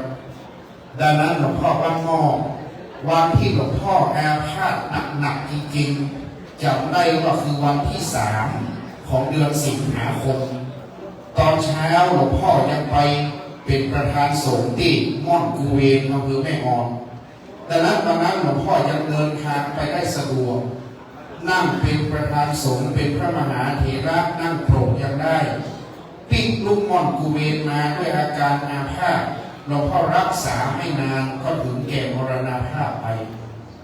ดังนั้นหลวงพ่อมีบุญพ่อก็ต้องได้นอนเมินดังนั้นศรัทธาญาติโยมจะหันว่าหลายรูปหรือหลายคนถ้าเรามีอาการป่วยได้นอนรักษาบางคนเป็นปีๆบางคนหลายปีบางคนหลายเดือนแต่หลวงพ่อนั้นนะครับใช้ระยะเวลาไม่นานในการรักษาคนมาเสี่ยงบุญแล้วศรัทธาญาติโยมจะได้ดูแลอุปถากมาโดยตลอดและวันนี้ท่านปลัดอำเภอสันกำแพงปฏิบัติหน้าที่แทนท่านนายอำเภอในนามของท่านพิญโยโพสิงห์พันธ์ได้มอบหมายแด่ท่านปลัดได้เดินทางมาเป็นประธานในการประกอบพิธีตามกำหนดการอีกสักครู่หนึ่งนะครับในการบำเพ็ญกุศลในเวลาบ่าย3และพิธีการพระราชทานน้ำหลวงสงศพในเวลาบ่าย4ตามหมายรับสั่งดังนั้นการนี้ในวันนี้เป็นวันแรก ที่จะได้มีการประกอบพิธีบำเพ็ญกุศลและพระราชทานน้ำหลวงสงฆ์ศพด้วยหลวงพ่อพระครูปิยธรรมทัตเป็นพระครูสัญญบัตรเรียกว่าพระสงฆ์ทรงสมณศักดิ์การนี้วันนี้เจ้าหน้าที่กลุ่มพิธีการสงฆ์ที่ได้รับพระราชทานที่7สำนักงานวัฒนธรรมจังหวัดเชียงใหม่จะเป็นผู้ปฏิบัติหน้าที่ดังนั้นศรัทธาญาติโยมสาธุชนคนเฒ่าคนแก่ผู้สูงอายุพ่อบ้านแม่บ้านศรัทธาบ้านหม้อประการที่1วันนี้เป็นวันแรก1พระบาทสมเด็จพระวชิรเกล้าเจ้าอยู่หัวทรงมีพระบรมราโชบายว่าหากพระสงฆ์ทรงสมณศักดิ์ถึงแก่มรณภาพจะมีการพระราชทานประกอบด้วย1พระราชทานน้ำหลวงสงฆ์ศพ2เครื่องเกียรติยศประกอบศพ3พระราชทานเพลิงศพอยู่3ประการพระสงฆ์ทรงสมณศักดิ์นั้นตามระเบียบของสำนักงานวัฒนธรรมจังหวัดและส่วนกลางนับแต่พระมหาปริยธรรม9ประโยคนะครับที่จะได้รับในส่วนนี้โดยมีหลักเกณฑ์ไว้ว่า1พระมหาปริยธรรม9ประโยคพระครูสัญญาบัตรทุกระดับชั้นต่อมาคือพระราชาคณะตั้งแต่พระราชาคณะชั้นสามัญยกชั้นสามัญปรริญญาชั้นราชชั้นเทศชั้นธรรมรองสมเด็จพระราชาคณะนิรันยบัตรไปจนถึงสมเด็จพระราชาคณะดังนั้นพระบาทสมเด็จพระเจ้าอยู่หัวท่านได้ถวายเกียรติแด่พระสงฆ์ทรงสมณศักดิ์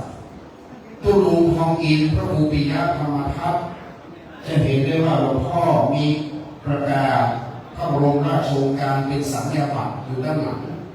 มีสัญญาบัตรพัดยศและมีตราตั้งอยู่ด้านหลังนี้หลวงพ่อเป็นพระครูสัญญาบัตรนามเดิมว่าทองอินฉายาปิยธรรมโมนามสกุลบรรณารักษ์ดังนั้นเมื่อพระบาทสมเด็จพระเจ้าอยู่หัวทรงพระกรุณาโปรดพระราชทานตั้งหลวงพ่อจึงเป็นพระครูสัญญาบัตรในราชทินานามที่พระครูปิยธรรมทัตดังนั้นเป็นรองเจ้าคณะอำเภอชั้นเอกดังนั้นในการนี้จงได้รับการแต่งตั้งเป็นพระครูสัญญาบัตรที่ปรึกษาเจ้าคณะอำเภอในการปัจจุบันดังนั้นนับว่าหลวงพ่อพระครูปิยธรรมทัตเป็นพระสงฆ์ทรงสมณศักดิ์การนี้จึงมีการพระราชทานน้ำหลวงสงฆ์ศพหลวงพ่อตามหมายรับสั่งประการที่2หลวงพ่อเป็นพระครูสัญญาบัตรนี้เครื่องเกียรติยศประกอบศพที่จะได้รับพระราชทานในวันนี้นั้นคือมีเชิงชายเจ้าหน้าที่จะต้องตั้งระดับนี้สักครู่นะครับและหลังจากนั้นในวันพระราชทานเพลิงหลวงพ่อจะได้รับกล่องเพลิงพระราชทานตามธรรมเนียมปฏิบัติเมืองเชียงใหม่เราวันแรกที่ถึงแก่มรณภาพจากพระราชทานน้ำหลวงสงฆ์ศพถ้าเป็นพระสงฆ์ทรงสมณศักดิ์นับไป7 วันเราจะเรียกว่าการบำเพ็ญกุศลสัตตมวานในลำดับที่7ดังนั้นกำหนดแล้วคือวันที่30ของเดือนสิงหาคมจะบำเพ็ญกุศลสัตตมวาน7 วันและจะปิดศพจากนั้นแล้วจะนับเพิ่มขึ้นไปให้ครบ50 วันเรียกว่าปัญญาสมวานนับเพิ่มขึ้นไปแถว50เรียกว่าสัตตมวาน100 วันเมื่อครบ100 วันแล้วคณะสงฆ์อันมีหลวงพ่อพระครูพิบูลญาณประยุทธ์ดร.พระครูวิสุทธิเขมารัตน์หลวงพ่อรองเจ้าคณะอำเภอหลวงพ่อพระครูอดุลญาณประยุทธ์โดยอาจารย์พระครูวินัยพรชัชวาลจนถึงหลวงพ่อเจ้าคณะตำบลวัดล้างทองเป็นต้นจะได้เมตตาประชุมปรึกษาหารือร่วมกับศรัทธาว่าบัดนี้100 วันตุลุงละเด้อศรัทธาบ้านหม้อพร้อมที่จะผมตุลุงหรือยังศรัทธาบ้านหม้อพร้อมเทื่อเอาปีหน้ากับปีในก็จะต้องบำเพ็ญกุศลครบ1 ปี2 ปีก็บอกผมตุลุงเทื่อก็บำเพ็ญกุศลครบ2 ปี3 ปีไปตามลำดับจนกว่าจะมีการพระราชทานเพลิงเมื่อกำหนดวันพระราชทานเพลิงแล้ว จึงจะขอรับพระมหากรุณาธิคุณอีกครั้งหนึ่งเรียกว่ากล่องเพลิงพระราชทานดังนั้นตุลุงพระภูปิยะธรรมทัตท่านเป็นพระมหาเถระดังนั้นงานของหลวงพ่อครูบาสังฆพระเนรตามแต่ประเก่าตัวน้องกับปอยล้อครูบาสังฆพระเนรมรณภาพเรียกปอยล้อแปลงวิหารศาลากับแปลงพระฉลองนั้นปอยหลวงงานทุกเจ้าวัดศิษย์ปอยหลวงยังกับเต้าปอยล้องานเดียวเท่าดังนั้นงานของพระเป็นงานใหญ่นะครับศิษย์งานปอยหลวงยังกับเต้าปอยล้อหนึ่งงานเท่าดังนั้นเป็นการใหญ่โบราณว่าไม้หลวงล้มเตะการวัดการบ้านการชองเราดังนั้นจะต้องเทียมให้น้องนะครับหนึ่ง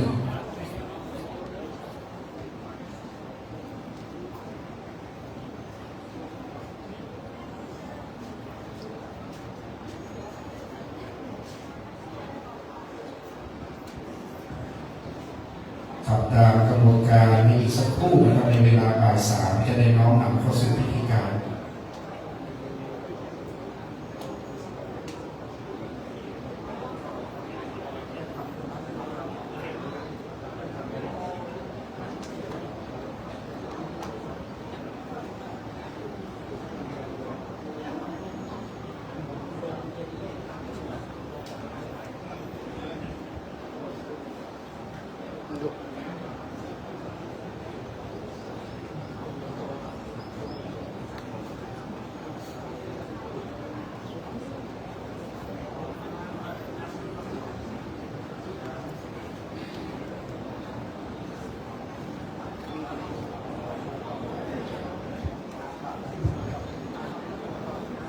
วันนี้ถวายกับต้อนรับพระเดชพระคุณหลวงพ่อแต่เจ้าคุณพระราชโพธิวรคุณดร.รองเจ้าคณะจังหวัดเชียงใหม่เจ้าอาวาสวัดพระธาตุดอยสะเก็ดพระรามหลวงได้เมตตาเดินทางมานะครับตุลุงวัดบ้านหม้อเป็นพระมหาเถระของตึงเมืองดอยสะเก็ดและสันกำแพง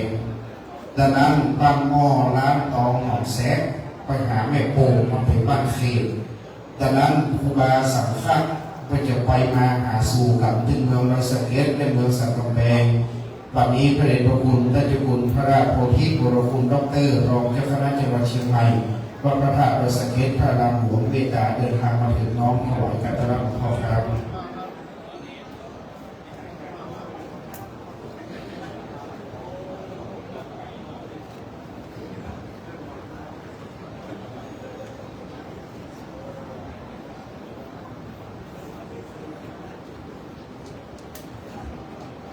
วันนี้เจ้าพระครูสุวรรณพัทรรังสีในนามเจ้าคณะตำบล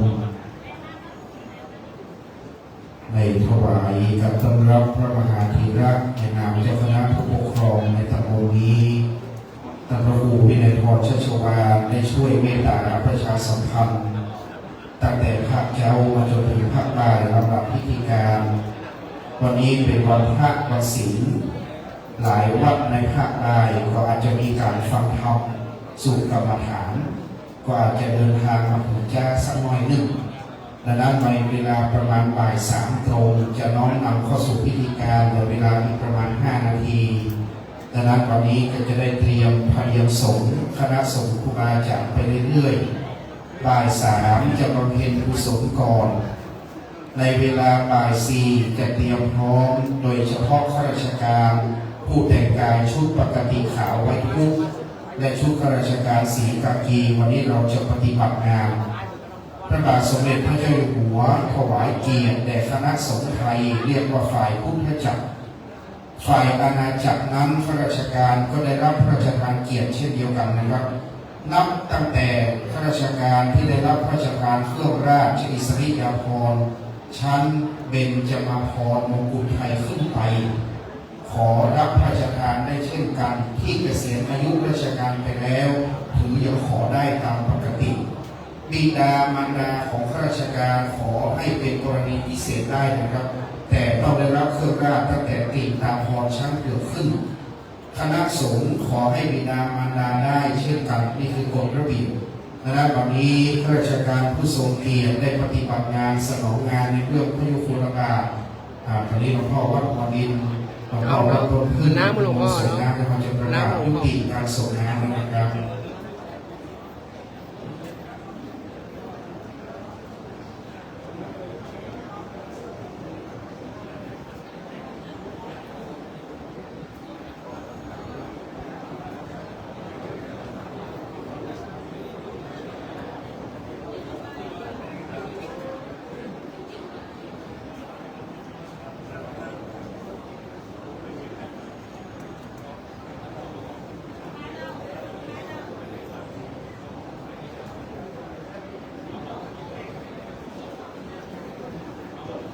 ก็เดี๋ยวจะได้ขออนุญาตคณะสงฆ์ได้เมตตานั่งที่อาสมเดี๋ยวจะเมตตาในการส่งน้ำในระดับที่สองอีกสักครู่ครับตามเทระบัญชาในคณะสงฆ์หลวงพ่อพระครูบุรีตระการรับก็เมตตามาซิดในครูบาเจ้าแก้วจะยะเสโนวัดน้ำจำที่ครูบาแก้วคนดังในสมัยก่อนปัจจุบันเหลือ3 รูปคือหลวงพ่อพระครูบุรีตระการรับวัดอินทานามเชียงดาวรูปที่2มาได้หลวงพ่อพระครูปิญญาธรรมทัตเราและรูปที่3หลวงพ่อครูอดุลยังไม่เป็นรูปตุลุติดวัดม่วงมาไตนี่เป็นรูปศิษย์ครูบาเจ้าแก้ววัดน้ำจำอันมีชื่อเสียงแต่ก่อนดังนั้นเหลือ3 รูปตุลุพระครูปิญญาธรรมทัตและได้มรณภาพไปเหลือวัดอินกับวัดม่วงมาไต2 รูปในปัจจุบันวันนี้นิมนต์พระเรียนสงฆ์ขึ้นเทียบอาสมนะครับประกอบด้วยหลวงพ่อพระครูบุรีธารการมุรักที่ปรึกษาเจ้าคณะจังหวัดเชียงใหม่วัดอินทารามเมืองเชียงดาวหลวงพ่อพระครูวินิจสุภาจารย์เจ้าคณะอำเภอแม่ออนเจ้าวาดวัดสันกำแพงหลวงท่านพระครูประภัสธรรมรังสีเจ้าคณะตำบลสีภูเขียน5เจ้าวาดวัดกู่เต้าเวรุวรารามหัวเรียงนครเชียงใหม่พระครูสิริอาภากรที่ปรึกษาพระครูสิริอาภากรเจ้าคณะอำเภอแม่ดินวัดศรีบุญเรืองท่านพระครูพิทักษ์อรัญญวัฒน์รองเจ้าคณะอำเภอดอยสะเก็ดวัดป่าฝางท่านพระครูอัมภาวนานุรักษ์รองเจ้าคณะอำเภอดอยสะเก็ดวัดสันต้นม่วงเหนือท่านพระครูสิริพุทธิกรที่ปรึกษาเจ้าคณะอำเภอสันปะตองวัดโรงวัวตำบลน้ำบ่อหลวงท่านพระครูวิมลธรรมานุสาเจ้าคณะอำเภอพร้าววัดเขื่อนพาท่านพระครูอมรธรรมวงศ์เจ้าคณะตำบลแม่พาพาเหนือวัดศรีบุญเรืองบ้านนาตะข้ามและท่านอาจารย์พระครูสิริสุตานุสิทธิ์เลขานุการเจ้าคณะอำเภอแม่ออนครับนิมนต์ได้นั่งเทียบอาสม10 รูปในการสวดอภิธรรมครับมีหลวงพ่อพระครูบุรีตระการนุรักษ์มีภาษาลูกการพินิจเจริญอายุพระมงคล84ลูกศิษย์ครูบาแก้วน้ำจำที่ยังดำรงธาตุขันธ์เลย2 รูปคือหลวงพ่อวัดอินทารามเชียงดาวก็หลวงพ่อติดวัดม่วงมาไตแล้วมีหลวงพ่อพระครูปิญญาธรรมทัตเรานี่ตัว1อันนี้ลูกศิษย์ครูบาแก้วน้ำจำนะครับเลยดังนั้นมี3 รูปดังนั้นปัจจุบันหลวงพ่อทองอินได้ละสังขารไปก่อนเดี๋ยววัดอินกับวัดม่วงแม้เมตตาครูบาจากนั่งเที่ยวอาสมครับ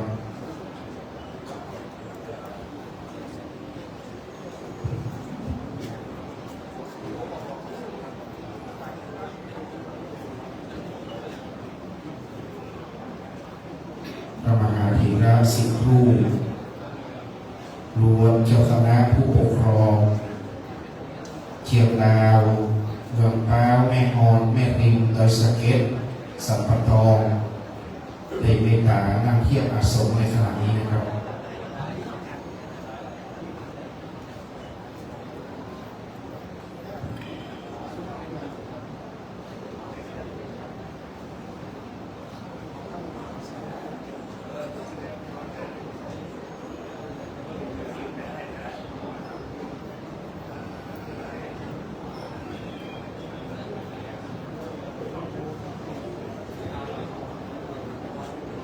นิมนต์พระครูกิตติสุตาพิมลผู้ช่วยเจ้าวาดวัดพระศรีวรมหาวิหารนิมนต์เทียบอาสมครับ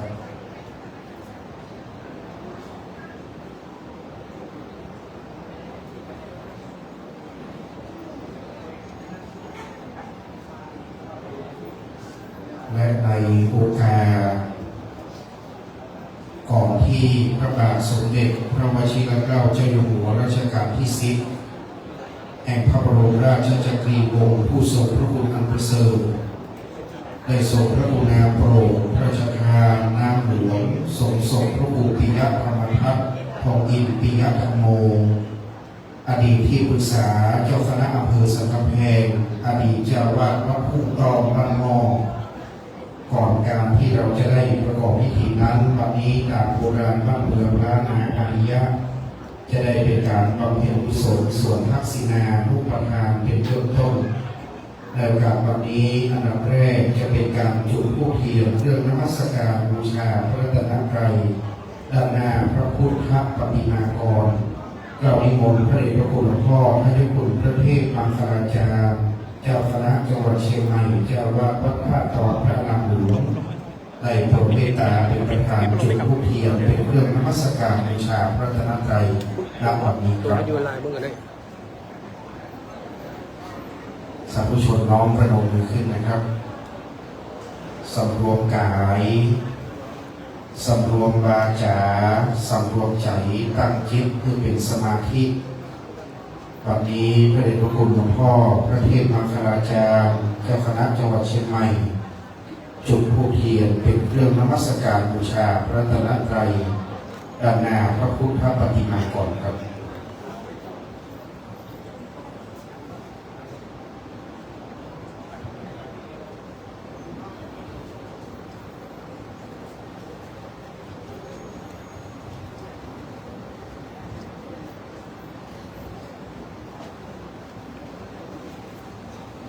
ในลำดับต่อจากนั้นจะเป็นการจุดธูปเทียนเครื่องทองน้อยที่ด้านหน้าสรีระสังฆธรรมพระครูปิยะธรรมทัตก็นิมนต์หลวงพ่อพระครูวิมลยานประยุทธ์ด็อกเตอร์เจ้าคณะอำเภอสันกำแพงเจ้าวาดวัดร้องวัวแดงได้โปรดเมตตาจุดธูปเทียนเครื่องทองน้อยในนามคณะสงฆ์อำเภอสันกำแพงขอติดพระดวงวิญญาณแห่งหลวงพ่อพระครูปิยะธรรมทัตอยู่สถิตเสถียรสำราญในติพยาพิมานใดขอได้มาเป็นปัตตาอนุโมทนาแด่คณะสงฆ์และศิษยานุศิษย์อันได้บำเพ็ญกุศลถวายเป็นกตัญญูกตเวทิตาธรรมต่อหลวงพ่อพระครูปิยะธรรมทัตด้วยความตั้งใจและความนอบน้อมธูปเทียนดอกไม้เป็นเครื่องสักการะขอบูชาต่อพระรัตนแก้วเจ้าทั้งสามไม่กราบพระสาธุชนกราบมือกราบสองกราบสามอิมินาสการเรนะพุทธังอภิปูชยามาอิมินาสการเรธัมมังอภิปูชยามาอิมินาสการเรนะสังฆังอภิปูชยามาอะระหังสัมมาสัมพุทโธภะคะวาพุทธังภะคะวันตังอภิวาเทมิสุขาโตภะคะวะตาธัมโมธัมมังนัมมัสสามิสุปฏิปันโนภะคะวะโตสาวกสังโฆสังฆังนะมามิมะยังพันเตติสารเนนะสหปัญจศีลาอิยาจามาตุติยัมปิมะยังพันเตติสา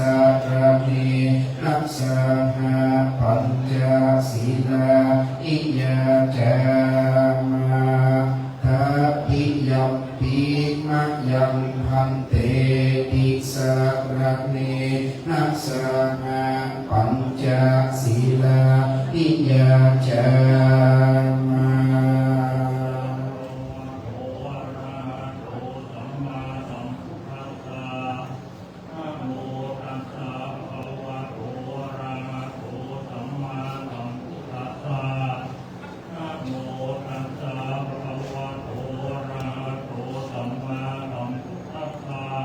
นะโม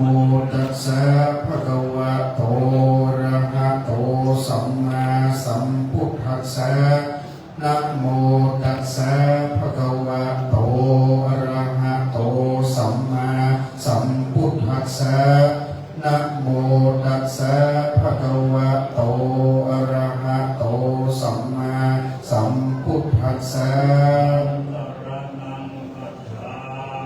พุทธังสรณังคัจฉามิธัมมังสรณังคัจฉามิสังฆังสรณังคัจฉามิทุติยัมปิพุทธังสรณังคัจฉามิ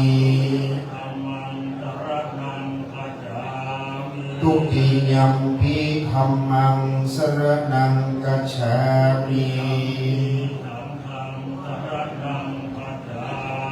ทุติยัมปิสังฆังสรณังคัจฉามิตติยัมปิพุทธังสรณังคัจฉามิตติยัมปิธัมมังสรณังคัจฉามิ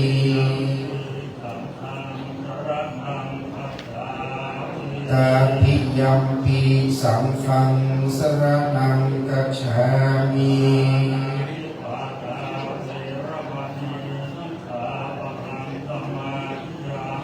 ปานาติปาตาเวระมณีสิกขาปะทังสมาธิยามิ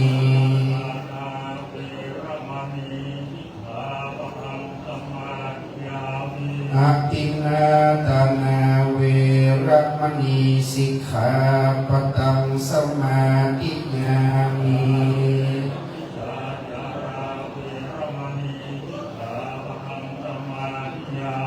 กาเมสุมิชฌาจาราเวระมณีสิกขาปะทังสมาธิยามิ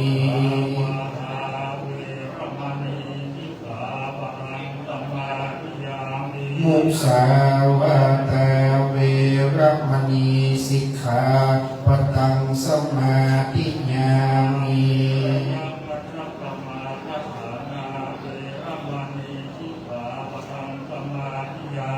สุราเมรยามัจจปมาตฐานาเวระมณีสิกขาปะทังสมาธิยามิ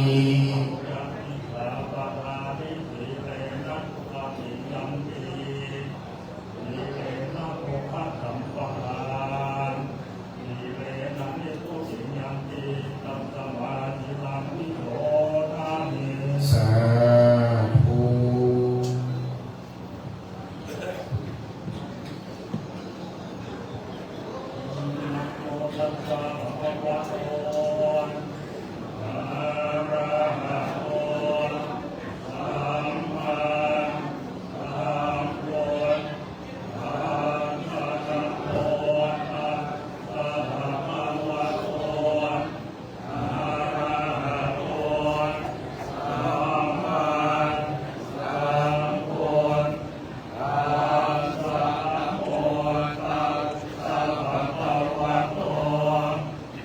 อะ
พระครูบุรีตระการรับที่ปรึกษาเจ้าคณะจังหวัดเชียงใหม่วัดอินทรามได้นำพระสงฆ์ส่งสมณศักดิ์10 รูปได้สวดมัทธิกาจบลงไปเรียบร้อยต่อจากนี้ไปจะเป็นการทอดผ้าไตรบางสุกุลเทียบที่สรีระสังฆธรรมหลวงพ่อพระครูปิยธรรมทัศน์โดยพื้นที่เบื้องหน้านั้นจะได้ขอแบ่งออกเป็น2 ชุดนะครับชุดละ5 ไตรและจะนิมนต์พระสงฆ์5 รูปชุดที่ 1ได้เมตตาพิจารณาพระไตรบางสุกุลลำดับที่ 1ครับในการนี้ด้วยความเคารพเจ้าหน้าที่จะเตรียมเชิญพระไตรที่ 1ขอเรียนเชิญท่านสมศักดิ์อรุณโสภิกุลท่านปลัดอาวุโสรักษาราชการแทนพระนายอำเภอสันกำแพงได้ให้เกียรติทอดพระไตรบางสุกุลในลำดับที่ 1ขอเรียนเชิญครับ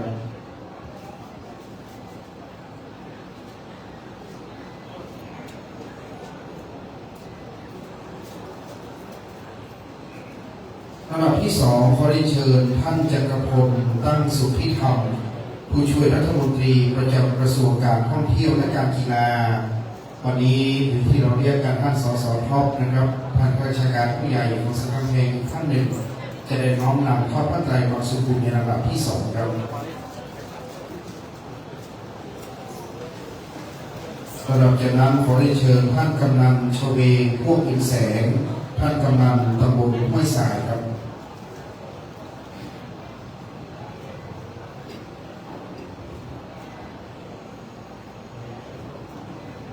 ลำดับที่ 4ขอเรียนเชิญท่านนายกชาติทิกษาท่านนายกเทศมนตรีตำบลห้วยสายครับ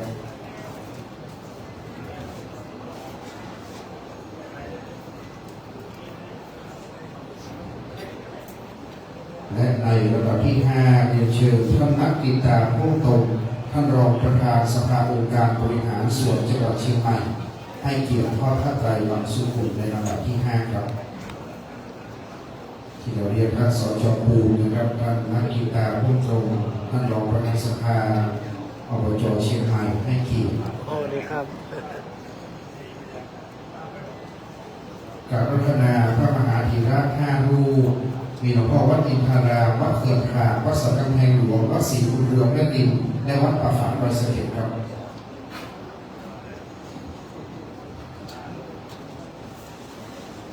ล้วนเป็นเจ้าคณะผู้ปกครองมีที่ปรึกษาหลวงพ่อเจ้าคณะจังหวัด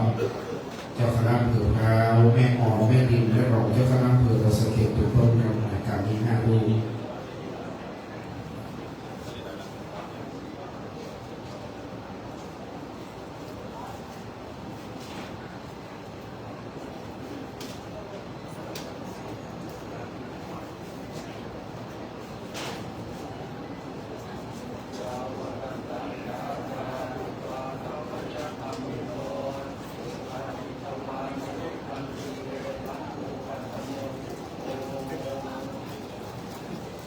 ในเมตตาพระมหาธีระเจ้าคณะผู้ปกครองทั้ง5 รูปที่ได้โปรดเมตตาพิจารณาพระไตรบางสุกุลแล้วนะครับท่านพระครูวินัยพรและพระพงศ์วัดปกประเอื้อเมตตารับพระไตรจากพระมหาธีระในเมตตาร่วมดูในการประกอบพิธีต่อไปลำดับต่อไป5 ท่านนะครับจะประกอบด้วยเรียนเชิญท่านทนายดร.เอกสิทธิ์ศิลาเป็นท่านที่ 1ครับ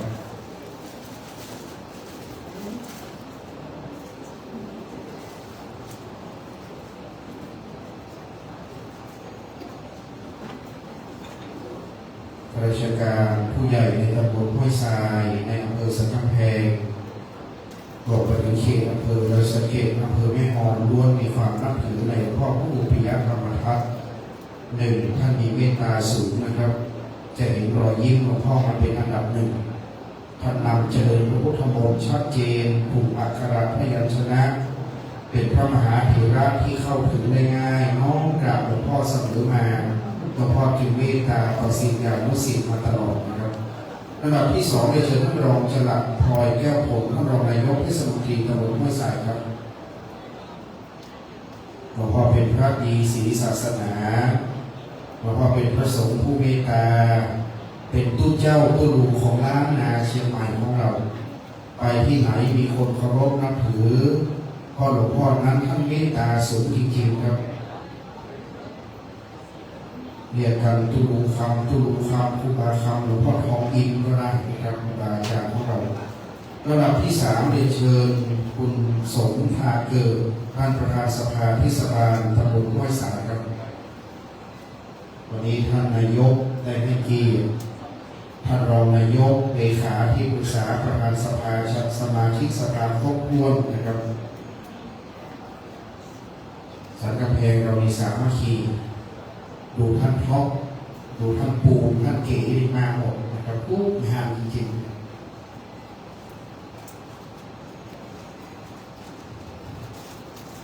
เชิญพ่อหลวงอนุพงศ์อินทจักรครับผู้ใหญ่บ้านบ้านมอในนามของเจ้าภาพพ่อหลวงก็จะนี้ไปพ่อหลวงจะเป็นกำลังรักนะครับเรื่องงานของตุลุงจะเป็นงานใหญ่ที่สุดดังนั้นตุลุงเป็นพระมหาธีระพ่อหลวงจะเป็นกำลังหลักนำสาธุชนร่วมด้วยช่วยปฏิบัตินะครับในท่านหนึ่งเรียนเชิญคุณสุชีลาเตชะตาหัวหน้างานพยาบาลอำเภอสำนักแห่งครับ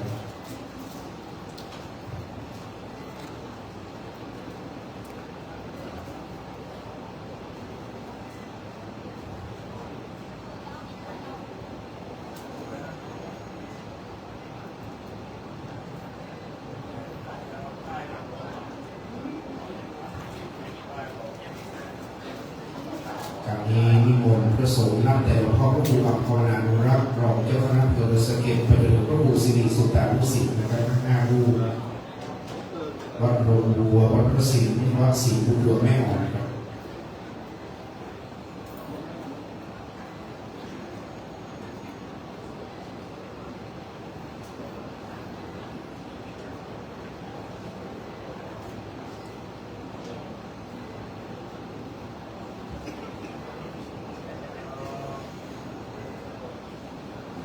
วันนี้พระเดชพระคุณพระเทพปริยัติที่ปรึกษาเจ้าคณะภาค7วัด7ยอดพระรามหลวงเมตตานั่งเป็นประธานที่อาสนนะครับวันนี้สาธุชนน้องพระองค์ครับ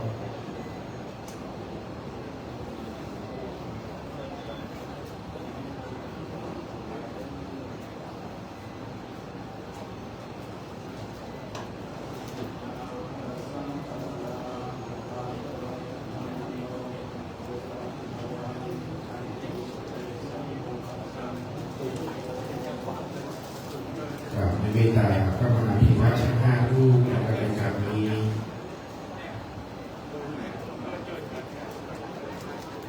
ลำดับต่อจากนี้ไปจะเป็นการน้อมถวายจตุปัจจัยต่อพระสงฆ์ทรงสมณศักดิ์10รูปที่เมตตาสู่พระพุทธมนต์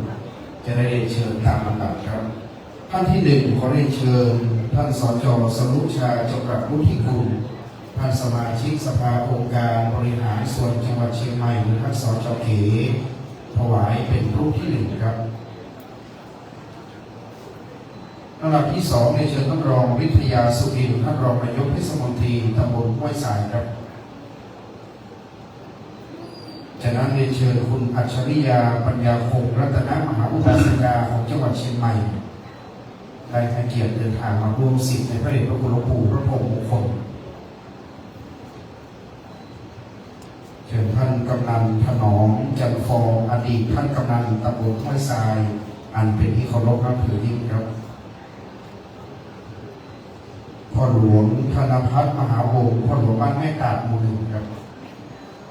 ฝากพ่อหลวงผู้หมู่บ้านนะครับงานของพ่อในอนาคตการทุกส่วนจะได้น้อมนำปฏิบัติวันนี้พวกกำนันชเวงพวกอินแสงได้นำคณะกำนันผู้ใหญ่บ้านมาปฏิบัติหน้าที่ทั้งปวงนะครับห้วยทรายเราสามัคคีงานหลวงพ่อหายห่วงทางฝ่ายเทศบาลฝ่ายปกครองกำนันผู้ใหญ่บ้านท้องถิ่นท้องที่ร่วมกันปฏิบัติไว้ดีเสมอมาเชิญพ่อหลวงอิติศักดิ์ธรรมเกศพ่อหลวงบ้านล้านตองครับพ่อหลวงพิรุณขัดที่พ่อหลวงบ้านดอยซิวเชิญท่านครับ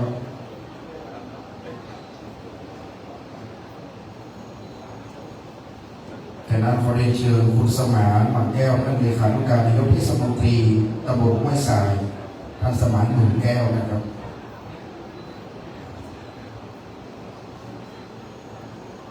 และ เรียนเชิญคุณถนอมมหาวงศ์ที่ปรึกษานายกเทศมนตรีตำบลห้วยทรายครับ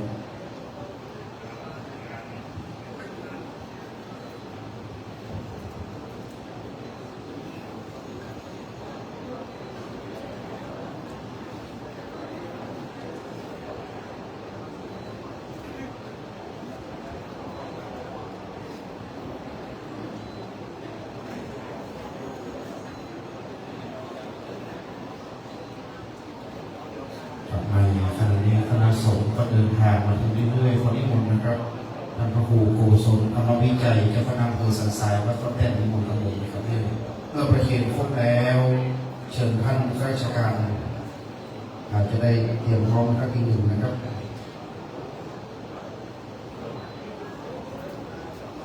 ในเชิญพ่อกำนันโชลีอีกกระบอกหนึ่งครับในน้องนำถวายที่อาสมท้ายนะครับ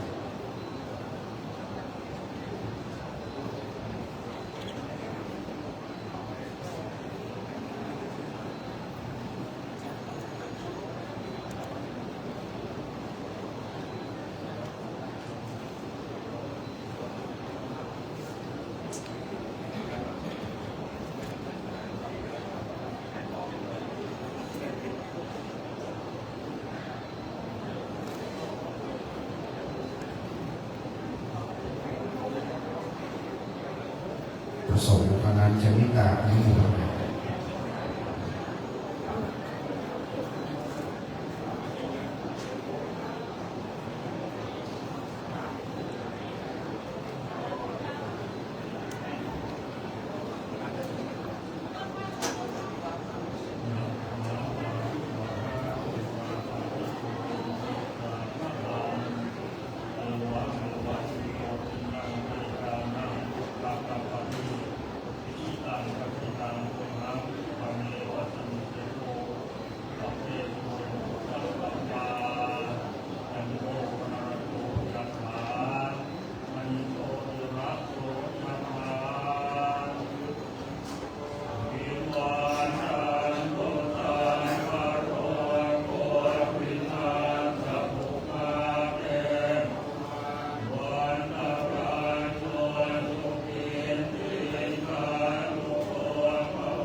ศินานุปทานกิจ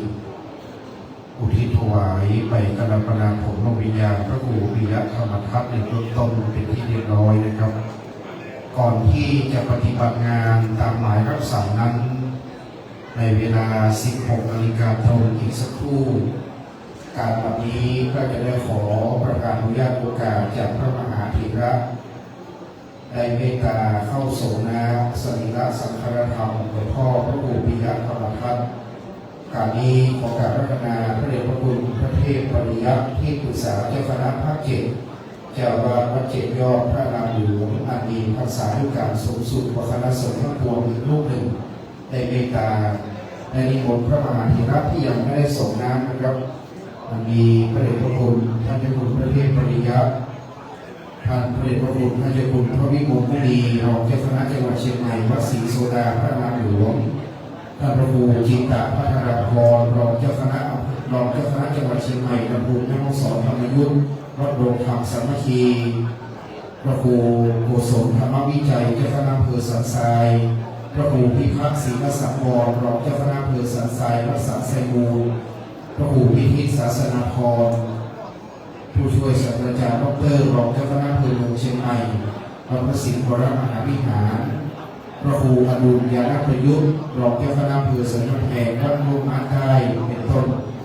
รวมไปถึงท่านพระครูพิสารบุญญาณิมิตรเจ้าคณะตำบลช้างม้อยวัดอู่ไซคำครับวันนี้ท่านพระครูสุวรรณพัฒนรังสีในนามของเจ้าคณะตำบลได้เมตตาดูแลถวายการรับรองคณะสงฆ์ครูบาอาจารย์ได้เมตตาในการนี้คณะสงฆ์สามเณรที่ยังตกค้างอย่างไม่ได้ถวายการส่งน้ำนิมนต์ในเวลานี้เลยครับ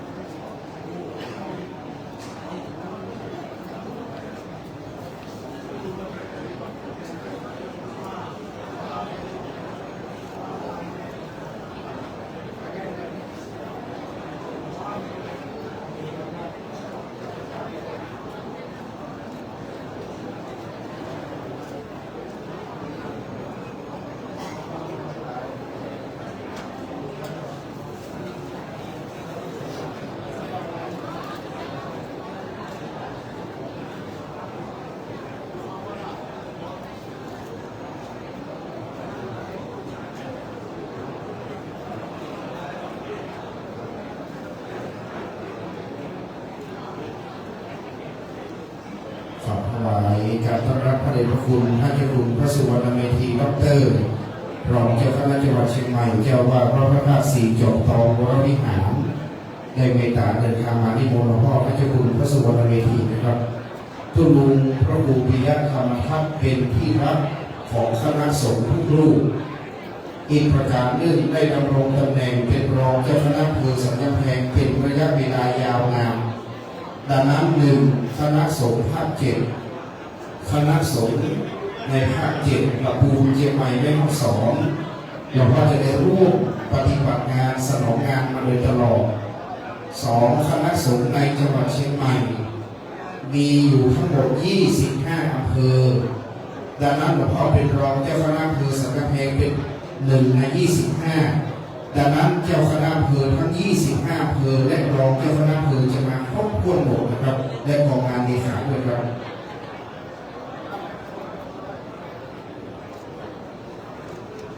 สำหรับคณะสงฆ์อำเภอสันกำแพงหากได้เมตตาส่งน้ำสรีระสังฆธรรมหลวงพ่อแล้วขอเมตตาถ้าปฏิบัติศาสนกิจขอเมตตานั่งเทียบอาสงก่อนนะครับอย่าเพิ่งกลับด้วยจะมีพิธีพระราชทานน้ำหลวงและจะมีการขอขมาในวาระโอกาสปิดท้ายดังนั้นหลวงพ่อมีภาษาด้วยการสูงสุดของคณะสงฆ์เมืองสันกำแพงเราขอเมตตาคณะสงฆ์ทุกรูปได้อยู่เทียบอาสงจนกว่าจะสูญงานสรีระสังขารหลวงพ่อแล้วเสร็จนะครับเพราะว่ากุเตื้อสันกำแพงของนี่จะมีหลวงพ่อแก้ววัดบ่อสร้างหลวงพ่อตั๋นวัดยาปายหลวงพ่อแก้ววัดทานตุลุสุปะหิวอันนี้ละสังขารไปทั้งหมดในปีที่แล้วดังนั้นปีนี้หลวงพ่อบ้านหม้อเป็น1นะครับเรื่องรู้ตัวหลวงพ่อบ้านหม้อนี่เป็น7นะมีตุลุแก้วบ่อสร้างมีตุลุแก้ววัดทานมีตุลุบูนวัดบ้านน้อยมีหลวงพ่อสุปะหิว มีตุลุงต่างเนี่ยไปมีตุลุงแถวหัวกลางตุลุงบ้านนอกในพ้นเจ็ดปี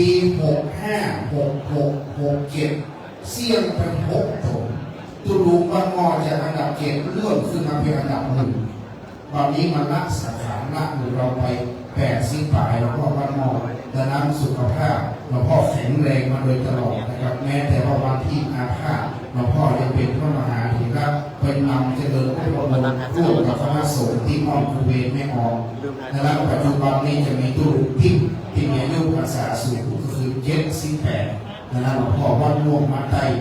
เป็นลูกศิษย์ในครูบาเจ้าแก้วเจ้าแย่เสโรวัดน้ำเจ้าพัดลองลงมาจะเป็นหลวงพ่อพระพุทธที่3พุทธโยปฐมวัดเกาะเสลียมตำบลหัวค้างเรียนมาตามลำดับครูบาพระมหาธีระในบ้านเมืองสักกำแพงคณะครูบาอาจารย์ในบ้านเมืองสักกำแพงมองหลวงพ่อผู้เลือกเป็นอันดับ7มีภาษาวิการอันดับที่7ที่เกิน80ขึ้นไปดังนั้นปี65 66ผมทุลุงตัดเนี่ยไป67ผมทุลุงแก้วบางทางครับทุลุงสุปเหวถึงแล้วดังนั้นปี68พระทานน้ำหลวงทุลุงทองอินวัดปากหม้อ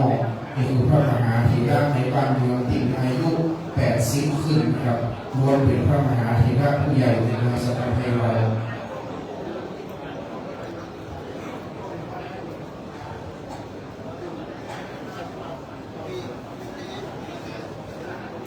นิมนต์คณะสงฆ์องค์เนรผู้รู้รวมไปถึงพระลูกศิษย์ในหลวงพ่อวันนี้หลวงพ่อรองเจ้าคณะจังหวัดทั้ง3 รูป 4 รูปนะครับมาครบถ้วนมีหลวงพ่อพระเจ้าคุณพระเทพสิงหวราจารย์ดร.หลวงพ่อรองเจ้าคณะจังหวัดเชียงใหม่วัดพระศรีหลวงพ่อพระเจ้าคุณพระราชโพธิวรคุณดร.รองเจ้าคณะจังหวัดเชียงใหม่วัดพระธาตุดอยสะเก็ดพระรามหลวงหลวงพ่อท่านเจ้าคุณพระสุวรรณเมธีดร.รองเจ้าคณะจังหวัดเชียงใหม่วัดพระธาตุศรีจอมทองและหลวงพ่อท่านเจ้าคุณพระวิมลมุนีดร.รองเจ้าคณะจังหวัดเชียงใหม่วัดศรีโสดาล้วนเป็นพระมหาธีระดร.ทั้ง4 รูปพระหลวงพ่อพระศรีหลวงพ่อพระธาตุดอยสะเก็ดหลวงพ่อพระธาตุศรีจอมทองและวัดศรีโสดาเมตตามาตั้งแต่ภาคเช้ามาจนถึงการวันนี้พระมหาธีระมาไม่ขาดสายนะครับเราได้เคลื่อนจากวิหารหลวงวัดบ้านหม้อมาที่โบราณเจดีย์พระบรมเพตั้งแต่เวลา10 โมงนับแต่เวลานั้นคณะสงฆ์มาไม่ขาดสายมากราบสรีระร่างสังฆารธรรมหลวงพ่อมาถวายการส่งน้ำนับตั้งแต่ภาคเช้ามาจนถึงภาคบ่ายกระเดียวคณะสงฆ์โมเนรส่งน้ำครบจะได้ขออนุญาตพื้นที่ให้เจ้าหน้าที่สำนักงานวัฒนธรรมจังหวัดเชียงใหม่ได้เป็นผู้ปฏิบัติงานนะครับดังนั้นเราจะต้องสงวนพื้นที่ไว้สำหรับเจ้าหน้าที่ปฏิบัติงานดังนั้นท้ายแถวจะขอเติมสามเณรแล้วก่อนจากนั้นจะเก็บอุปกรณ์สำหรับการส่งน้ำเจ้าหน้าที่จะเตรียมสถานที่ให้ได้ที่เทให้ข้าราชการได้รับทราบ เสียละถ้ารู้มัน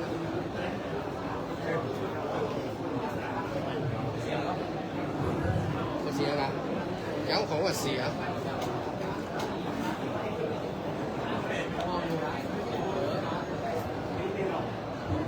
เจ้าเปิดบอกออกเ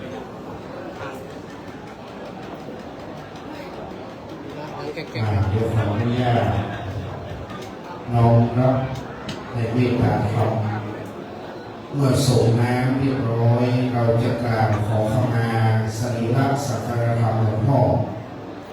จบเรียบร้อยแล้วจึงจะได้เป็นการปฏิบัติหน้าที่ของเจ้าหน้าที่สำนักงานวัฒนธรรมจังหวัดเชียงใหม่และจึงจะได้ตั้งเครื่องเกียรติยศประกอบศพแล้วก็ปิดท้ายเรียบร้อยไปตามลำดับดังนั้นหากท้ายแถวของสามเณรส่งน้ำเสร็จเดี๋ยวเราจะได้เกี่ยวขันดอกขันข้าวตอกไม้ข้าววินส้มปล่อยและจะได้กล่าวสู่มาอย่างสรีระราชของหลวงพ่อเพื่อเป็นปากเป็นกำเรียบร้อยแล้วจึงจะประกอบพิธีราชทานน้ำหลวงส่งไปตามลำดับจะงดงามและเรียบร้อยอย่างนี้นะครับรองรับเถรประชาแห่งพระมหาเถระด้วยความน้อมนำครับ คณะสงฆ์ก็ค่อยเลือกเข้ามาเลยนะครับเนื่อเลือกเข้ามาเบื้องหน้าจนท้ายแถวของสามเณรเมื่อครบถ้วนแล้วเราจะได้ขอเข้ามาตามลำดับมีพระมหาเถระเนื่องด้วยหลวงพ่อบ้านหม้อมีภาษาด้วยการสูงสุดของคณะสงฆ์ทั้งปวงอยู่แล้วนะครับ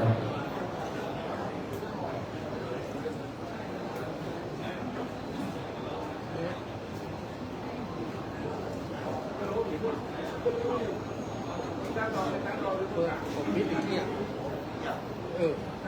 แล้ว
สมณีก็ขยับแถวเรื่องที่ออกมานะครับเนื่อง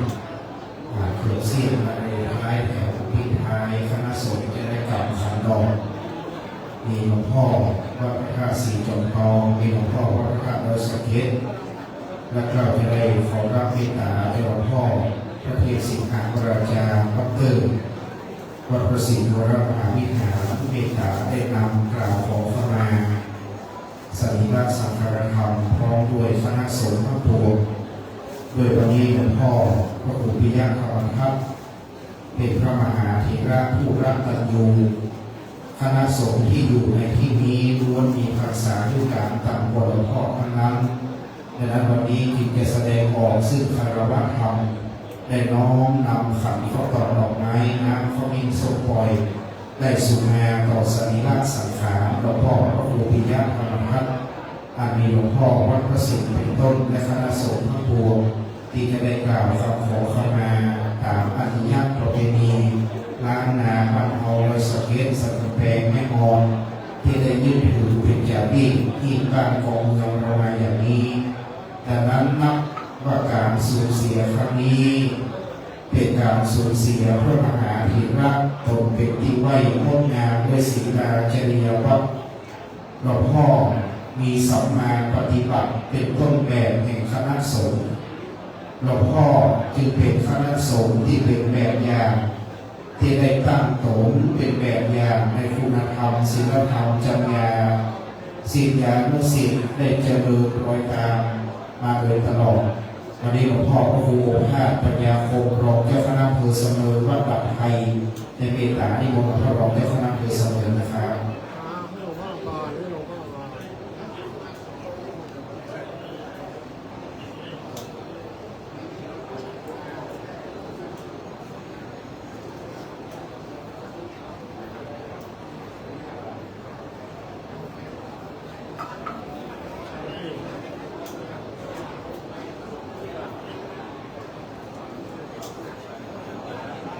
สภากระเดียวคณะสงฆ์เพื่อจะมานั่งตำลุกสภาที่นั่งเก้าอี้แห่งสักครั้งเมื่อคณะสงฆ์ท่านลงจากอาสนลงจากเก้าอี้รับรองมานั่งล้อมสักการะธรรมของผู้ลุงสภาเขาจะลงจากเก้าอี้เหมือนกันนะครับเนื่องดังนั้นตามธรรมเนียมปฏิบัติกระเดียวเราเตรียมความพร้อมสภาที่นั่งกับพื้นได้เขาจะได้ลงนั่งกับพื้นทั้งหมดเพราะคณะสงฆ์เพื่อจะลงจากเก้าอี้รับรองแล้วมาล้อมที่สักการะธรรมผู้ลุงครับ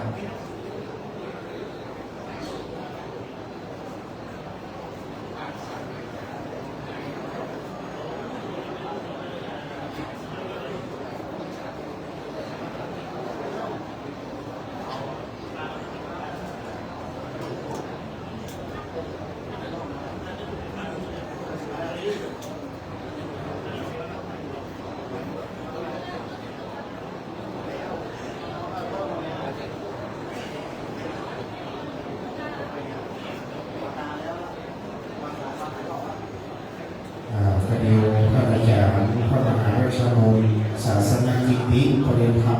โยค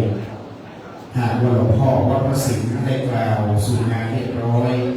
จะได้นิมนต์ท่านพระมหาราชโนได้อื่นกระโดงสักบทหนึ่งสองบทแล้ว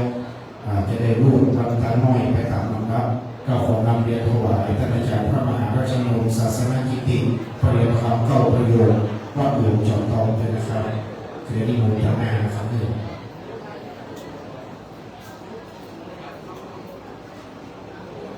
ขอพระครูวิสุทธิเขมรัตน์ปิดท้ายถวายอาลัยดอกไม้สดเป็นการแสดงความนอบน้อมต่อสังฆราชหลวงพ่อครับเจ้าหน้าที่เตรียมขันดอกข้าวตอกดอกไม้น้ำข้าวมิ้นส้มปล่อยได้มาพร้อมกันเพื่อเรียบร้อยงดงามพระครูวินัยพรชัชวาลที่ได้สนองงานหลวงพ่อได้กราบลาหลวงพ่อ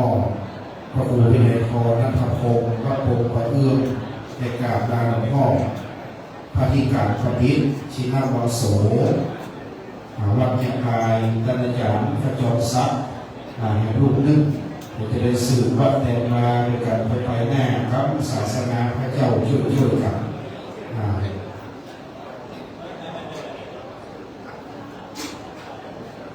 ทุกปีของแก้วที่นวโสทุกปีพระจอมทรัพย์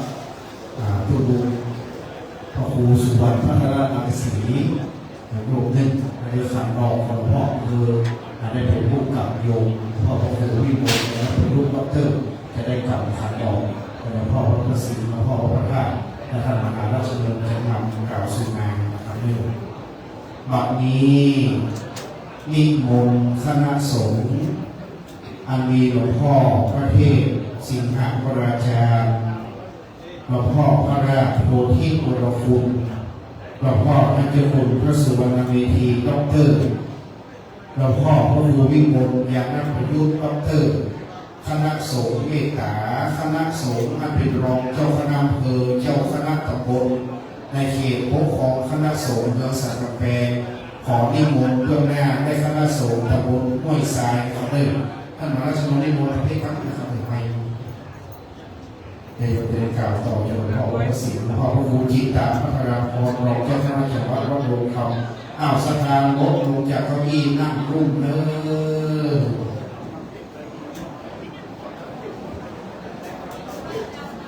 นิมนต์คณะสงฆ์ที่นั่งแตกไปนิมนต์น้องสรีระสังขารหลวงพ่อวันนี้เรานิมนต์พระเดชพระคุณพระเทพสิงหวราจารย์ดร.เมตตาได้กล่าวขอขมาสืบไปครับขอถวายความเคารพสรีระร่างกายจิตดวงวิญญาณของหลวงพ่อพระครูปิยะธรรมทัตอดีตที่ปรึกษาเจ้าคณะอำเภอสันกำแพงอดีตรองเจ้าคณะอำเภอสันกำแพงและอดีตเจ้าวาดวัดถุงทองมองหน้าโอกาสแบบนี้คณะสงฆ์เป็นในส่วนของจังหวัดเชียงใหม่มีพระเดชพระคุณพ่อพระราชโพธิวรคุณเราจะในจังหวัดเชียงใหม่จังหวัดพระนครศรีธรรมราชเราจะในจังหวัดทุกรูปในส่วนของคณะสงฆ์อำเภอสันกำแพงมีหลวงพ่อพระครูวิมลยานประยุทธ์เจ้าคณะอำเภอสันกำแพงเป็นต้นเป็นประธานรองโดยรองเจ้าคณะอำเภอทั้งสองรูปคณะสงฆ์อำเภอสันกำแพงเป็นรูปตลอดจนถึงคณะสงฆ์เจ้าคณะอำเภอรองเจ้าคณะอำเภอเจ้าวาดเจ้าคณะตำบลทุกวัดทุกวาที่ได้มาร่วมในพิธีในวันนี้ได้พร้อมใจกันนำดอกไม้ทุกเทียนเพื่อมาขอสุมาคารวะสรีระท่านตลอดจนถึงดวงวิญญาณของหลวงพ่อพระครูปิยะธรรมทัตในขณะที่หลวงพ่อนั้นได้ดำรงท่านฝันอยู่ได้เป็นที่เคารพเป็นที่รักของคณะสงฆ์ทั้งหมดในส่วนของจังหวัดเชียงใหม่ของอำเภอสันกำแพงอำเภอแม่ออนและอำเภอไพรเคียนได้ร่วมการร่วมงานในกิจการคณะสงฆ์ในส่วนต่างๆดีก็ดี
สังขารนินาโนติยังมันมีจาติจาราเพียทิมาลานันตัวลูกตันโจ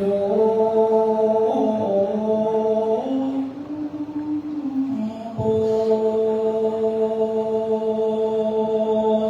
โลกานี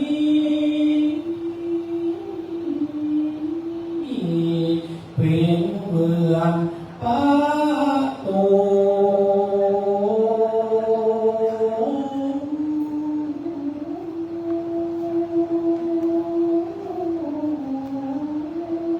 ไป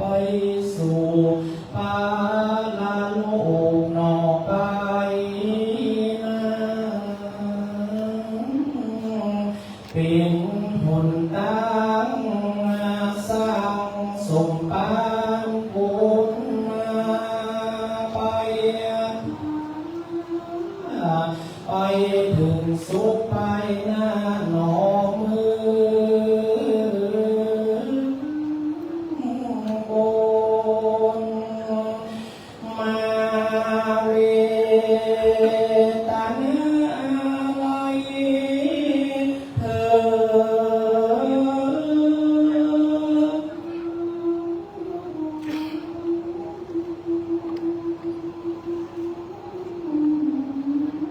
ถึงตั้งพระโคปีนาธรรมาธรรมสาธุเจ้าเป็นมหาเถ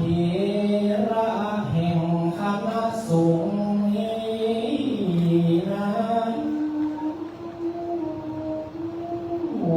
โอวา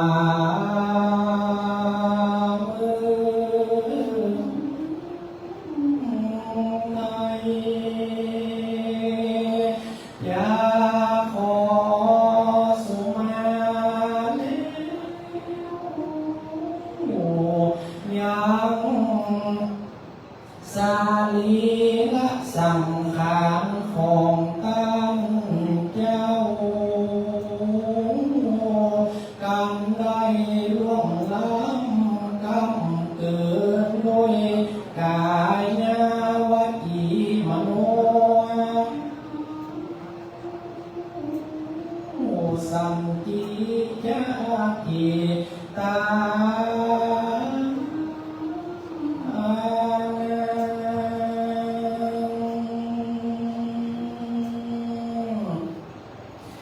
อา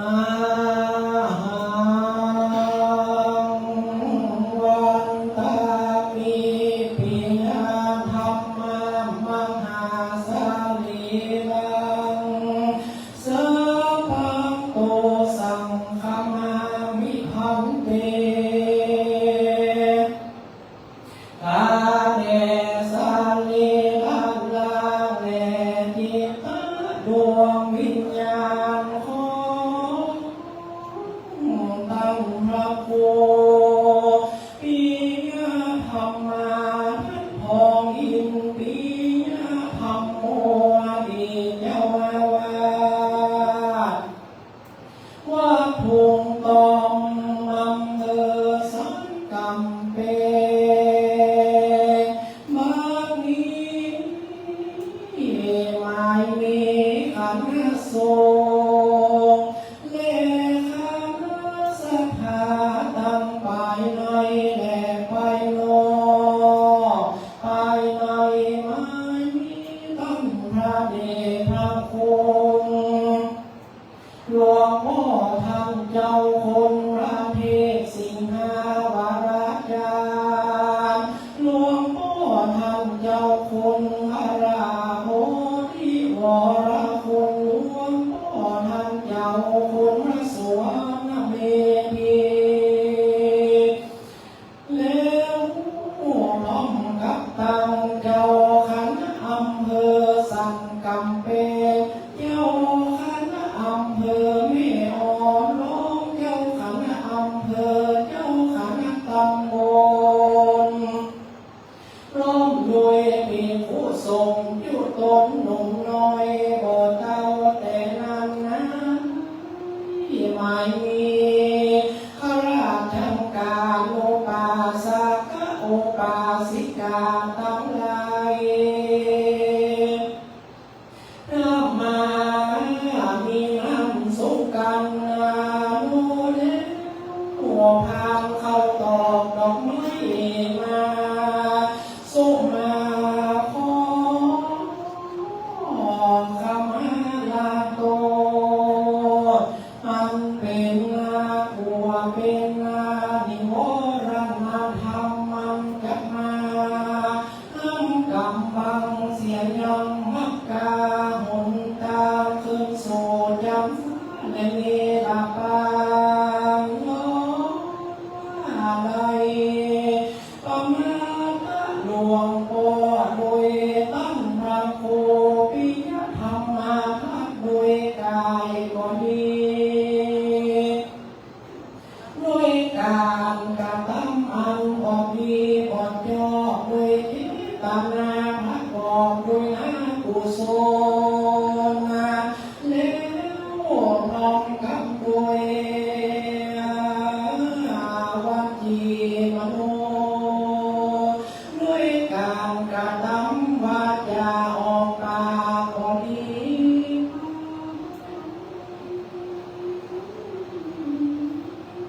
ครอบครัวเป็นโตสนกรรมมาติแผ่ผู้ข้าล้มแปรขอสุมาบัดนี้ผู้ข้าลูกศิษย์ลูกหาทั้งหลายคณะสงฆ์และคณะสันทาจะขอสุมาหลวงพ่อโดยปากกันถาบทบาทบาลีว่ากายตัวเลวัคิตัวเลมโนตัวเลสัมจิตโตสังสัมจิตโตสังสัพพังโตสังขมันโตโน ขอหลวงพ่อจะได้ห่วงข้องอะไรเพื่อได้โปร่งวัดโปร่งวาโปร่งกุฏิวิหารศาลาต้นไม้ต้นตอกที่หลวงพ่อเคยปลูกไว้เพื่อโปร่งแก่คณะสงฆ์ศรัทธาผู้อยู่ภายหลังอย่าได้ห่วงข้องอะไรนะครับเด้อแม่ก็เคยได้ปากน้ำกำหรือว่าขออนุญาตโทษนะครับเด้อ ขออนุญาตคณะสงฆ์อำเภอสกลแพงครับนะครับก็นิมนต์นั่งตั้งขึ้นนะครับคณะสงฆ์อำเภอสกลแพงขออนุญาตแจ้งภารกิจตั้งขึ้นนะครับก็ตามที่ได้แจ้งในไลน์เพื่อทราบทุกรูปแล้วนะครับขอนำเรียนแบบนี้นะครับวันที่24และวันที่22ถึง24สิงหาคณะสงฆ์ตำบลห้วยทรายนะครับร่วมนำศรัทธาญาติโยมมาฟังนั่งฟังธรรมนะครับในวันที่25สิงหาคณะสงฆ์คณะศรัทธาตำบลสกัดแปลงเขต1เขต2นะครับนำคณะศรัทธาญาติโยมมาฟังนั่งฟังธรรมบำเพ็ญกุศลนะครับวันที่26สิงหาคณะสงฆ์คณะศรัทธาตำบลทรายมูลตำบลแก่นจ้านะครับวันที่27สิงหาคณะสงฆ์คณะศรัทธาตำบลบุญได้เขต1เขต2นะครับวันที่28สิงหาคมคณะสงฆ์คณะศรัทธาตำบลสังกาตำบลต้นเป่านะครับวันที่29สิงหาคณะสงฆ์ตำบลแม่ปูคาตำบลล้อบัวแดงตำบลวังใต้คือสุดท้ายนะครับแล้วก็วันที่30นี่ก็รวมทุก